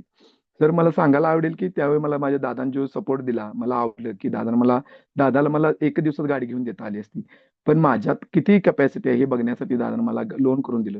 त्यावेळेचं सर मी लोन फेडलं. त्यानंतर मी परत दुसरी गाडी माझी आता 18 मध्ये मी ऍक्टिवा परत घेतली. आणि सर, जर आपला उद्देश प्रामाणिक असेल आणि सर मला म्हणजे माझ्या एवढ्या कारकिर्दीत माझ्या आई वडिलांचे आशीर्वाद असू दे, माझ्या मामांचे असू दे, मला एकच सांगावं वाटेल की मी माझे सर समाजकार्य करताना किंवा मी गव्हर्नमेंटमध्ये काम करत असताना जितकं चांगले मित्र असतात तितके काही मी म्हणतो माझे 10% काही काही लोकांना मी पटत पण नसेल. कारण का त्यावेळी कसं होतं, मला दिव्यांगांकडून कोणी पैसे घेतलेले, सर्टिफिकेटसाठी मागणी केलेली पैशाची किंवा दिव्यांगांना हाच त्रास दिलेला, दिव्यांगांवर कॉमेंट केलेली किंवा संस्थांमध्ये जे राजकारण चालतं त्यामध्ये दिव्यांगांना नाहक बळीचा बकरा बनवणं मला कधीच पटत नव्हतं. माझं रोखठोक असायचं सर. मी त्या दिव्यांगांना कोणी त्रास दिला तर मी त्याला तिथून बाजूला न्यायचं आणि मी त्याला सांगायचं की त्या समोरच्या व्यक्तीला की जोवर मी ह्या व्यक्तीच्या पाठीमागे राहीन तोवर तुम्ही काही करू शकणार नाही. आणि त्याही व्यक्तीला सांगायचं, आपल्याला आपली किंमत, आपली आपण तुम्ही समाजासाठी किंवा स्वतःसाठी काय करता हे बघा. आणि स्वतःसाठी करत करत असताना मी त्यांना सांगितलं, प्रत्येक भेटेल त्याला सांगतो, तुम्ही 1% दुसऱ्याचा विचार करा. 90% किंवा 99% स्वतःचा विचार करा, पण 1% करा. पण सर मला सांगायला आवडेल की मी माझ्या सानिध्यात जी मुली आल्या, त्यांच्यापैकी बऱ्याचशा जे व्यक्ती आहेत त्यांच्याकडून पण मी शिकलो की मी सुद्धा माझं पण काही काही वेळेस मी पण माणूस आहे. मी पण कधी कधी चुकत असेल, कुणाला तरी माझं पण हातातून काहीतरी चुका होत असतील काम करत असताना किंवा, पण माझं एकच ध्येय होतं, माझा दुश्मन जरी असेल कोणी, माझा दुश्मन माझा वैरी कोण जरी असेल तर त्याच्याशी सुद्धा मी त्याच प्रेमानं सगळ्यांशी बोलतो त्याच प्रेमानं. कारण का माझं एक टॅगलाईनच होती, मला आयुष्यातनं काही घेऊन जायचं नाही.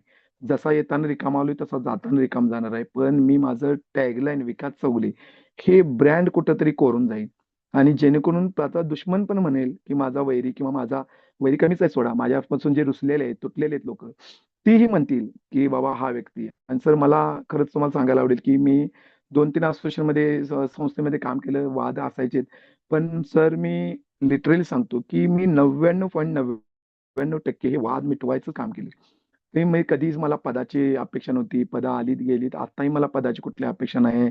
की मला फक्त माझ्या दिव्यांग बांधवासाठी माझ्या आयुष्याच्या शेवटच्या क्षणापर्यंत त्यांच्यासाठी त्यांचं भविष्य इतकं चांगलं करून लिहून जायचं आहे, की भविष्यात मी असो नसो, माझ्या नंतरची पिढी तरी म्हणतील, की जसं छत्रपती शिवाजी महाराजांनी आपल्या रयतेसाठी राज्य केलं आणि त्यावेळी शेतकऱ्याच्या गवताच्या काडीलाही धक्का लागू नये, हे जसं शिवरायांचं ब्रीदवाक्य होतं किंवा ध्येय होतं, त्या पद्धतीने त्यांना राज्यांनी स्वतःचं स्वराज्य निर्माण केलं.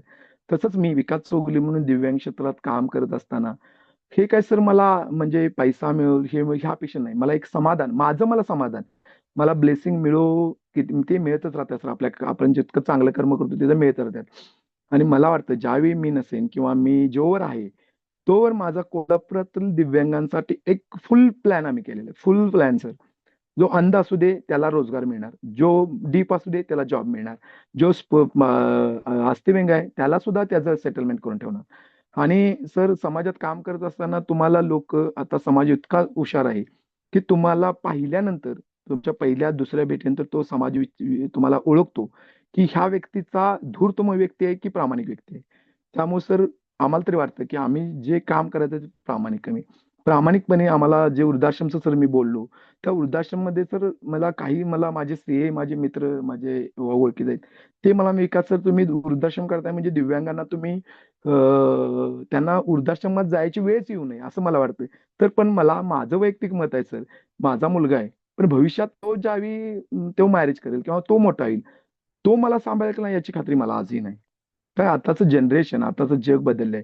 त्यामुळं मी दिव्यांगांना आर्थिक सक्षम तरी मी करणारच आहे किंवा आमच्या असोसिएशन मार्फत मी करणारच आहे. माझ्या मित्र परिवारामध्ये मला मानणाऱ्या लोकांमार्फत करणारच आहे. पण माझं एक जे मी आमचा भविष्य काळातले एक 4-5 वर्ष आम्ही 4-5 वर्ष लागतील तर मला वाटते. 4-5 वर्षामध्ये असं असेल, की कोल्हापुरातला दिव्यांग कोणी भेटला, तर तो म्हणाल, की ह्या पॅरा स्पोर्ट्स अकॅडमीकडे जावा. तुम्हाला तिथं राहण्याची व्यवस्था फ्रीमध्ये होईल. तुम्हाला खाणं फ्रीमध्ये होईल. तुम्हाला नोकरी फ्रीमध्ये होईल. तुम्हाला व्यवसाय प्रशिक्षण फ्रीमध्ये होईल. तुम्हाला महिलांना दिव्यांग बचत गट किंवा दिव्यांग हे काहीतरी नवीन करून द्यायचं. हे आमचं सर प्रामाणिक हेतू आहे आणि त्यासाठी मला माझ्यापेक्षा माझं ते जिद्द आहे ती मला पूर्ण करायची आपल्या माध्यमातून सांगू इच्छितो. नक्की सर, जसं तुम्ही म्हटले ही अगदी प्रेमाने सगळ्यांना जोडणं ही तुमची कला आहे आणि तो तुमचा ब्रँड आहे आणि तो जास्तीत जास्त रुंदीघत हो. यासाठी खूप खूप तुम्हाला शुभेच्छा देतो. आता मी सर्वात आधी संतोष सरांना विनंती करतो की त्यांनी बोलावं. संतोष सर.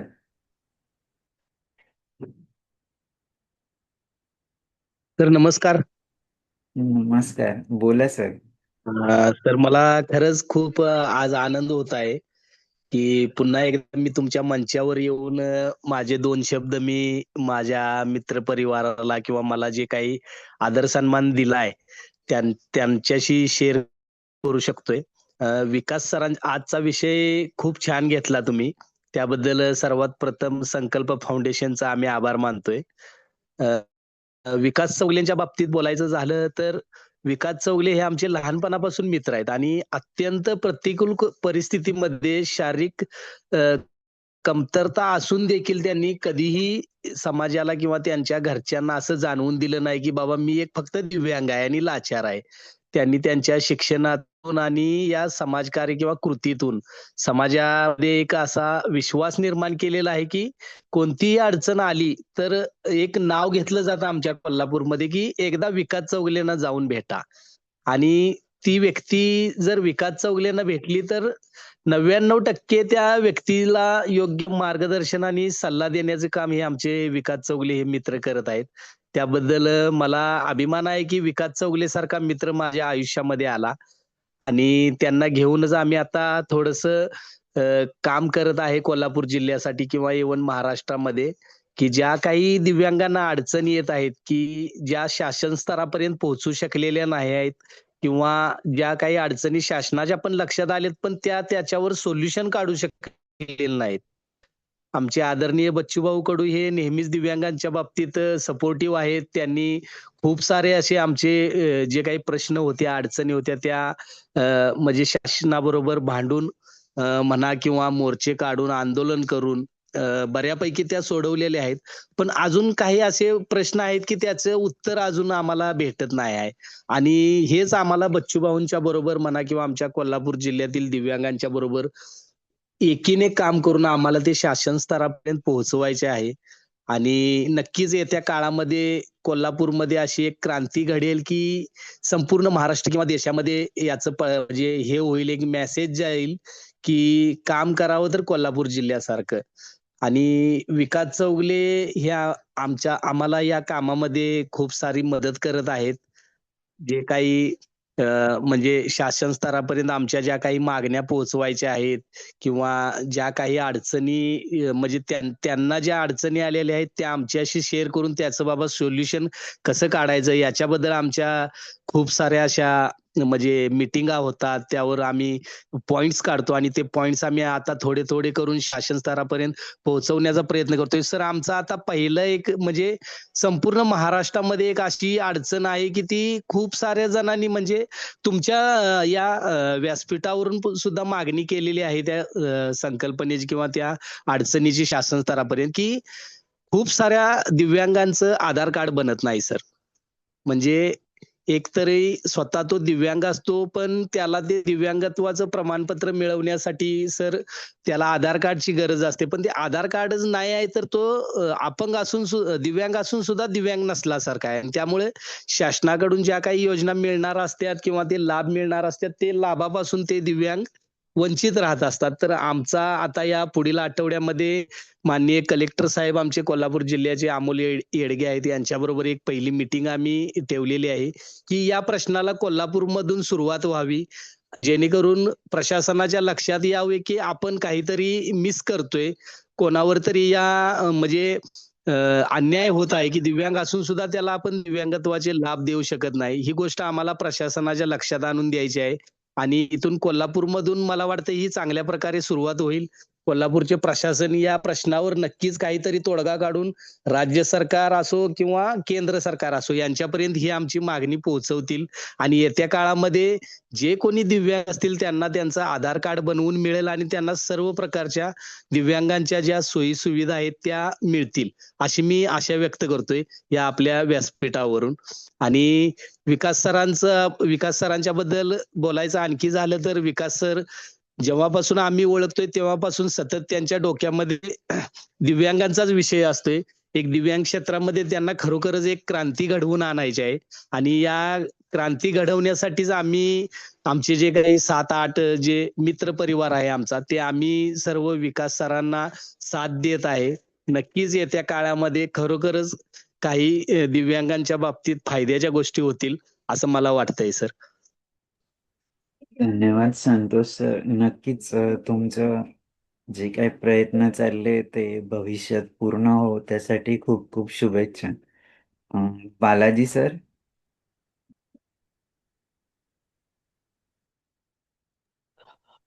विशाल सर नमस्कार. विकास सर नमस्कार. नमस्कार. आणि बाकी सगळ्यांना नमस्कार. आजचं सत्र खूप चांगल्या पद्धतीने झालं. मागच्या आठवड्यात मी गेस्ट स्पीकर होतो आणि ती ज्यांनी आठवते की एक दिव्यांग व्यक्ती असल्यावर किती सगळ्या प्रकारचा वेगवेगळ्या स्तरावरचा संघर्ष करावा लागतो आणि त्याची प्रचिती विकास सरांच्या या आजच्या सत्रामधून येते की लहानपण हाल अपेक्षांमध्ये कसं शिक्षण घेतलं, पण आपल्याकडे बऱ्याच वेळा एज्युकेशनल अशा सेटिंगमध्ये तिथले प्रोफेसर असतील, तिथले टीचर्स असतील किंवा बाकी आपल्या कम्युनिटी मेंबर असतील जेणेकरून आपल्याला सपोर्ट करत असतात. ही सरांच्या या प्रवासातून दिसतं आणि खूप सगळी अशी मंडळी असतील की याच्यामध्ये समाजाचा देखील वाटा आहे यार, है ना. की असं नाही की मी PWD आहे म्हणून माझ्या प्रवासामध्ये फक्त PWD लोक असतील. काही वेळा असं असेल की नॉन PWD लोक देखील या प्रवासामध्ये असू शकतात, जे खरोखरच संवेदनशील आहेत आपल्या प्रश्नांबद्दल, ज्यांना आपल्याबद्दल फक्त सिम्पॅथी वाटत नाही तर एम्पॅथेटिक अशा अप्रोचनं बघतात, पॉझिटिव्ह अप्रोचनं बघतात. तर अशा बऱ्याच सगळ्या गोष्टी, अशा बऱ्याच सगळी माणसं सरांच्या आयुष्यात आली. त्यांचे भाऊ असतील, भावाचा ते विशेष उल्लेख करतात. त्यांचे आई-वडील असतील, त्यांच्या पत्नी असतील आणि शिक्षक, प्राध्यापक मंडळी असतील आणि ते त्यांचं ऋण व्यक्त करतात याबद्दल. याबद्दल त्यांचा मला मोठेपणा वाटतो या सगळ्या प्रवासामध्ये. कारण ठीक आहे, माणसाचा संघर्ष असतो, माणूस एखाद्या पदावरती जातो, पण परत आपल्याला कोणी मदत केली, है ना? तर तो ग्रॅट्युटी ठेवणं खूप महत्वाचं आहे मला असं वाटतं. ती कृतज्ञता खूप महत्वाची आहे मला असं वाटतं. सर, सत्र हे तुमचं खूप महत्वाचं होतं आणि खूप चांगल्या पद्धतीचं असं सत्र झालं. सोबत मी नेहमी म्हणत असतो की पे बॅक टू सोसायटी, है ना? की आपण समाजासाठी मागे वळून पाहणं खूप महत्वाचं आहे. ठीक आहे. कदाचित विकास सर असतील किंवा माझ्यासारखी खूप सगळी मंडळी असतील की उच्च शिक्षण घेतलं, आता नोकरीच्या अनुषंगाने, स्वयंरोजगाराच्या अनुषंगाने आपण स्वतःच्या पायावरती उभा राहिलोय. परंतु आपल्यासारखी खूप सगळी अशी लोक आहेत की मदतीसाठी ती याचना करतायत, धडपड करतायत, है ना? तर त्यांच्यासाठी काही तर करणं महत्वाचं आहे. खूप सगळे प्रश्न आहेत, त्याच्यावरती काम करणं हे खूप महत्वाचं वाटतं, है ना. आपल्या दिव्यांग महिलांचा मासिक पाळीचा विषय आहे, उच्च शिक्षणाचा विषय जिथं अर्धा% पोरं फक्त रिप्रेझेंट करतायत. मोठ्या विद्यापीठामध्ये 5% रिझर्वेशन आहे, परंतु आपले पोरं आहेत किती? फक्त 0%. 5% जिथं रिझर्वेशन पॉलिसी आहे, है ना. हे सगळे प्रश्न कसे सुटतील याकडे देखील मला वाटतं की आपल्या सगळ्यांनी प्रयत्न करणं हे खूप महत्वाचं वाटतं. अपेक्षा आहे की की आपण यासाठी नक्की प्रयत्न करत राहू. मागच्या 3 आठवड्यापूर्वी मी एका व्यक्तीशी संवाद साधला. ते दिव्यांग क्षेत्रामधले खूप मोठे सिनियर आहेत आणि त्यांना जवळ-जवळ 35 ते 40 वर्षाचा अनुभव आहे. त्यांचं एक वाक्य होतं की मी 35 ते 40 वर्ष माझ्या एनजीओच्या माध्यमातून किंवा मी ज्या ठिकाणी नाब सारख्या मोठ्या संस्थेमध्ये काम केलं, national association of the blind. But मला असं वाटतं की खूप सगळे CSR येत आहेत, गव्हर्नमेंट थोडं फंक्शनरी बनतंय. बट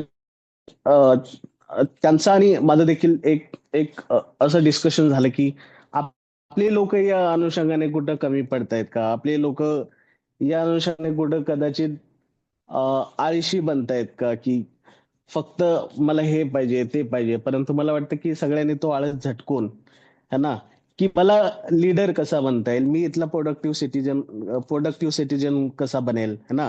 की जो टॅक्स भरणारा असेल. मला इथं चेंज कसा घडवता येईल, है ना? वेगवेगळ्या लहान-लहान गोष्टी आहेत, जे विकास सरांच्या कामामधून दिसतं. इम्पॅक्ट, ज्याला आपण सोशल इम्पॅक्ट म्हणूया. तर मला वाटतं की त्याही दिशेनं वाटचाल करणं खूप महत्वाचं आहे. चॅरिटी मॉडेल आता थोडंसं मागे त्याला असं ठेवणं महत्वाचं आहे. आणि जे आता नवीन social enterprise model, human right model येते किंवा डिसेबिलिटी मधलं सोशल मॉडेल येते. मला वाटतं की त्याही दिशेनं वाटचाल करणं खूप महत्वाचं वाटतं. असं माझं वैयक्तिक मत आहे. आणि सत्र खूप झालं. विशाल सर आणि त्यांची सगळी टीम खूप परिश्रम घेत आहेत, खूप कष्ट घेत आहेत. संकल्प फाउंडेशनचे मी खूप खूप आभार मानतो या निमित्ताने देखील. आणि करूयात, आपण सगळे मिळून काम करूयात. अ, काहीही मदत लागली तर मी नक्की असेल या सगळ्या प्रवासामध्ये. पुन्हा एकदा सरांना मी शुभेच्छा देतो, विकास सरांना त्यांच्या पुढच्या प्रवासासाठी, आणि थांबतो. धन्यवाद. धन्यवाद थँक्यू सर. बालाजी सर. खरोखर हा संवाद होणं खूप गरजेचं असतं आणि या संवादातूनच एक दिशा मिळत जाते. आता आपल्यासोबत जे सगळे आहेत, सचिन सर आहे, शुभाजी आहे, रेडमी नावाने आहे, ओप्पो नावाने. तर ज्यांनाही बोलायचं असेल प्लीज अनम्यूट करून बोला. म्हणजे मग आपण सगळ्यांचं बोलणं झाल्यावर समापनाच्या दिशेने जाऊया. कारण तुम्हाला जे काही विकास सर जे बोलले त्याच्याबद्दल काही प्रतिक्रिया द्यायच्या असतील तर निश्चितच अनम्यूट करून बोला. ज्योती चव्हाण आहेत, किशोर तावडे आहेत. ज्यांनाही बोलायचंय प्लीज अनम्यूट करून बोला.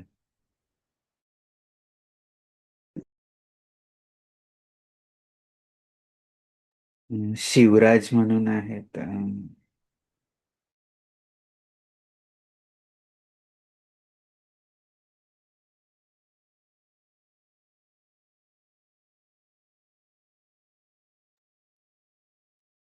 थिंक कोणीच अनम्यूट करत नाही आहे.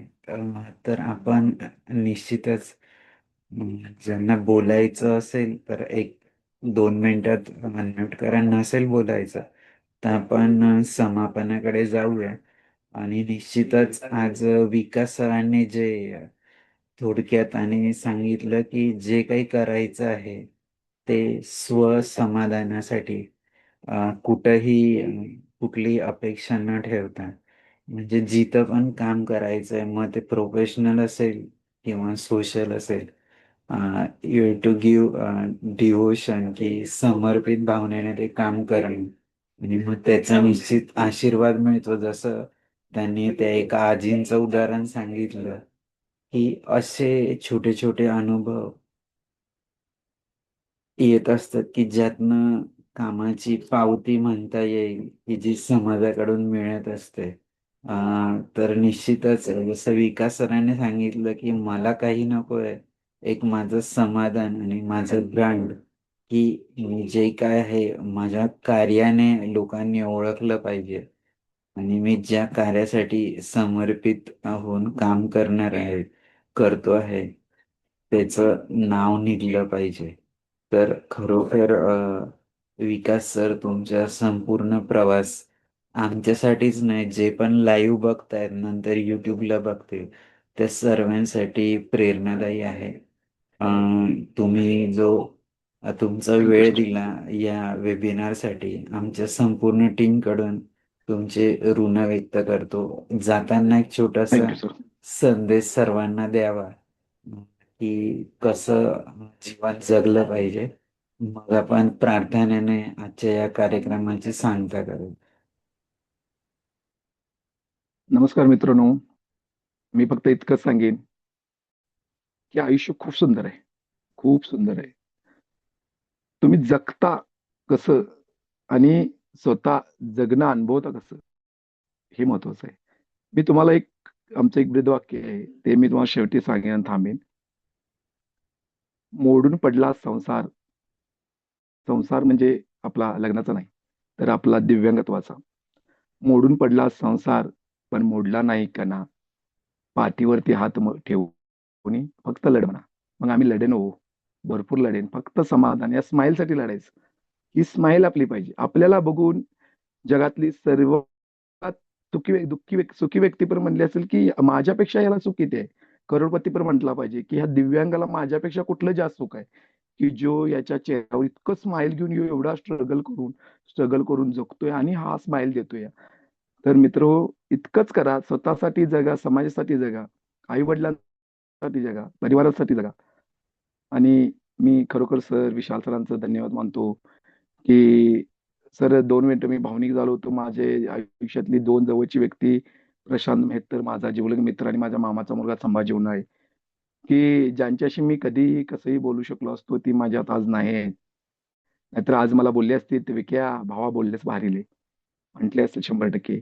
आणि या प्रवासात माझ्या अज्ञात जे माझे गुरु असतील, माझ्यापेक्षाही लहान असणारे जे गुरु असतील, ज्यांनी माझ्या नकळत मला काहीतरी संदेश देऊन दिला असो, त्यांचेही आभार मानेन. आणि या स्टेजला मला माझ्या आई-वडिलांनी, माझ्या भावाने इथवर मला सांभाळलं, मला स्ट्रॉंग केलं, मला समाजात जगण्यासाठी इतकं उत्स्फूर्तपणे मला पाठिंबा देत गेले. त्या सर्वांचा मी आभार मानतो.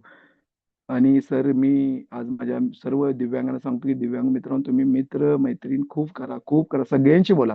शेअर करा. तुमचं दुःख शेअर करा. त्यातनं मार्ग निघतो. दुःख शेअर करा. मित्र माझ्या कॉन्टॅक्ट लिस्टमध्ये 5,000 अभाव आहेत. त्यापैकी 3,000 जे नंबर्स आहेत ते फक्त हँडिकॅप आहेत. आणि त्यामध्ये मुली, मुलं, मी कुणाशीही म्हणजे तुम्हाला लिटरली सांगतो, की माझ्या पत्नीलाही माहिती आहे. मी कुठल्याही मुलगीशी, कुठल्याही मुलाशी मी फ्री माइंड काहीही बोलू शकतो, की तेवढी आत्मीयता आपण त्या समोरच्याच्या मनात रुजवली पाहिजे. तेवढं प्रेम आपण त्याच्याबद्दल आपला जिव्हाळा निर्माण झाला पाहिजे. आयुष्यात सुख-दुःख येईल, त्रास येईल, स्ट्रगल येईल, काही येईल, पण आयुष्यात अशा व्यक्ती कमवा, की ज्याला फोन केल्यानंतर हॅलो म्हटला ना, हॅलो म्हटल्यानंतर आपलं सर्व दुःख निघून गेलं पाहिजे. आणि तुम्ही पॉझिटिव्ह राहा. आयुष्यात आपल्याला आपल्यापेक्षाही कितीतरी अपंगत्व आहेत. ज्याला दिसत नाही, 100% दिसत नाही, ज्याला हात-पाय नाहीत, ज्याला बोलता येत नाही, ज्याला ऐकता येत नाही. आपण तर ते सर्व करतो. आपल्याला ऐकता येतं, बोलता येतं. आपला हातानं प्रॉब्लेम, पायानं प्रॉब्लेम आहे. मग जगावेगळं काही नाही. आपल्यालाही परमेश्वराने एक ऊर्जा आहे. एक आपल्याला असं बनवलं, की परमेश्वराला पण दाखवायचं असेल, की हा ह्या परिस्थितीमध्ये कसा जगतो, ह्या परिस्थितीमध्ये कसा वागतो, ह्या परिस्थितीमध्ये जिद्दीने कसा राहतो, हे आपल्याला दाखवायचं आहे. आणि माझ्या सर्व मित्रांना मी सांगेन, की कधीही विशाल सरांच्याकडे माझा नंबर आहे. कधीही दिव्यांग क्षेत्राबाबतीत, जी-आर बाबतीत, जॉब बाबतीत, कुणी रेल्वेमध्ये अडवलं, कुणी कशामध्ये अडवलं, तर माझा नंबर सरांच्याकडे आहे. कधीही सरांच्याकडनं माझा नंबर घ्या आणि कोणतीही अडचण लागू दे, एक मित्र म्हणून, एक भाऊ म्हणून मला तुम्ही कधीही कॉल करू शकता. आणि खरोखर संकल्प फाउंडेशनचं मी आभार मानतो आणि विशाल सरांना आभार मानतो. विशाल सरांचं खरोखर मला 1-2 शब्द बोलायचे कौतुक वाटतं, की लास्ट वीकमध्ये मी खूप बिझी म्हणजे आमच्या पॅरा स्पोर्ट्स अकॅडमीचे आमचं खेळाडूंचं युथचं सत्कार करायचा होता. त्यासाठी पी-सी-आयचे जयवंत सर आमच्या कार्यक्रमाला आले होते. आणि त्या कार्यक्रमाचे नियोजन आम्ही दिव्यांग करत असताना सरांचा मला कॉल यायचे, "सर आपली माहिती पाठवा." माझा रिझ्यूम तयार नव्हता. कारण का मला लग्नासाठी पण कधी रिझ्यूम तयार करायला लागला नाही. जॉबसाठी केलता. एकदा मला ठोकर मिळाली. मी जॉबचा विचार सोडून दिला. स्वतःच्या म्हणजे स्वतः 3 वर्ष फ्री ऑफ कॉस्ट काम केल्यामध्ये त्याचं समाधान म्हणजे मला सी-पी-आरमध्ये जॉब मिळाला. कंत्राटी आहे अजून. तर अजून आपली त्या एक विषय माझा बोलताना राहिला सर, विशाल सर, आपल्या महाराष्ट्र राज्यातील जितकेही कंत्राटी दिव्यांग काम करत आहेत, त्या संदर्भात एक शासनाच्या स्तरावर आपण आवाज उठवणं गरजेचं आहे. आणि त्याबद्दल मी स्वतः मुख्यमंत्र्यांना एक मेल केलेला आहे. त्याचाही लवकरच पाठपुरावा होईल. आणि विशाल सर तुम्ही खूप म्हणजे खूप म्हणजे मला त्याला शब्दही नाही सर, की तुम्ही खूप सहनशील व्यक्ती आहात, की मी तुमचा 2-3 वेळा मला कॉल गाडीवर घेता आला नाही. पण तरीही तुम्ही माझ्या टचमध्ये राहिलात. मला इथवर प्लॅटफॉर्म उपलब्ध करून दिलात. त्याबद्दल विशाल सोनवणे सरांचं आणि संपूर्ण संकल्प फाउंडेशनचं मी खूप खूप आभार मानतो आणि मला या ठिकाणी बोलण्याची संधी दिली. आणि असंच मित्र तुम्ही माझ्यावर प्रेम करा, मला आशीर्वाद द्या. मी तुमच्यापेक्षा खूप लहान आहे, त्यामुळे मला तुमचा आशीर्वाद द्या, आशीर्वादच द्या. इतकं बोलून मी आज या ठिकाणी थांबतो, रजा घेतो. जय हिंद, जय महाराष्ट्र. धन्यवाद सर. आपण एका छोट्याशा धन्यवाद. प्रार्थनेने आजच्या सत्संगाची सांगता करूया. ओम असतो मा सद्गमय तमसो ज्योतिर्गमय मृत्योर्मृतं गमय. ओम शांती शांती शांती. खूप खूप धन्यवाद सगळ्यांचे. पुन्हा आपण पुढच्या एपिसोडला भेटूया आणि या सगळ्या अडथळ्यांवर मात करत ऊर्जा मिळवूया. खूप खूप धन्यवाद.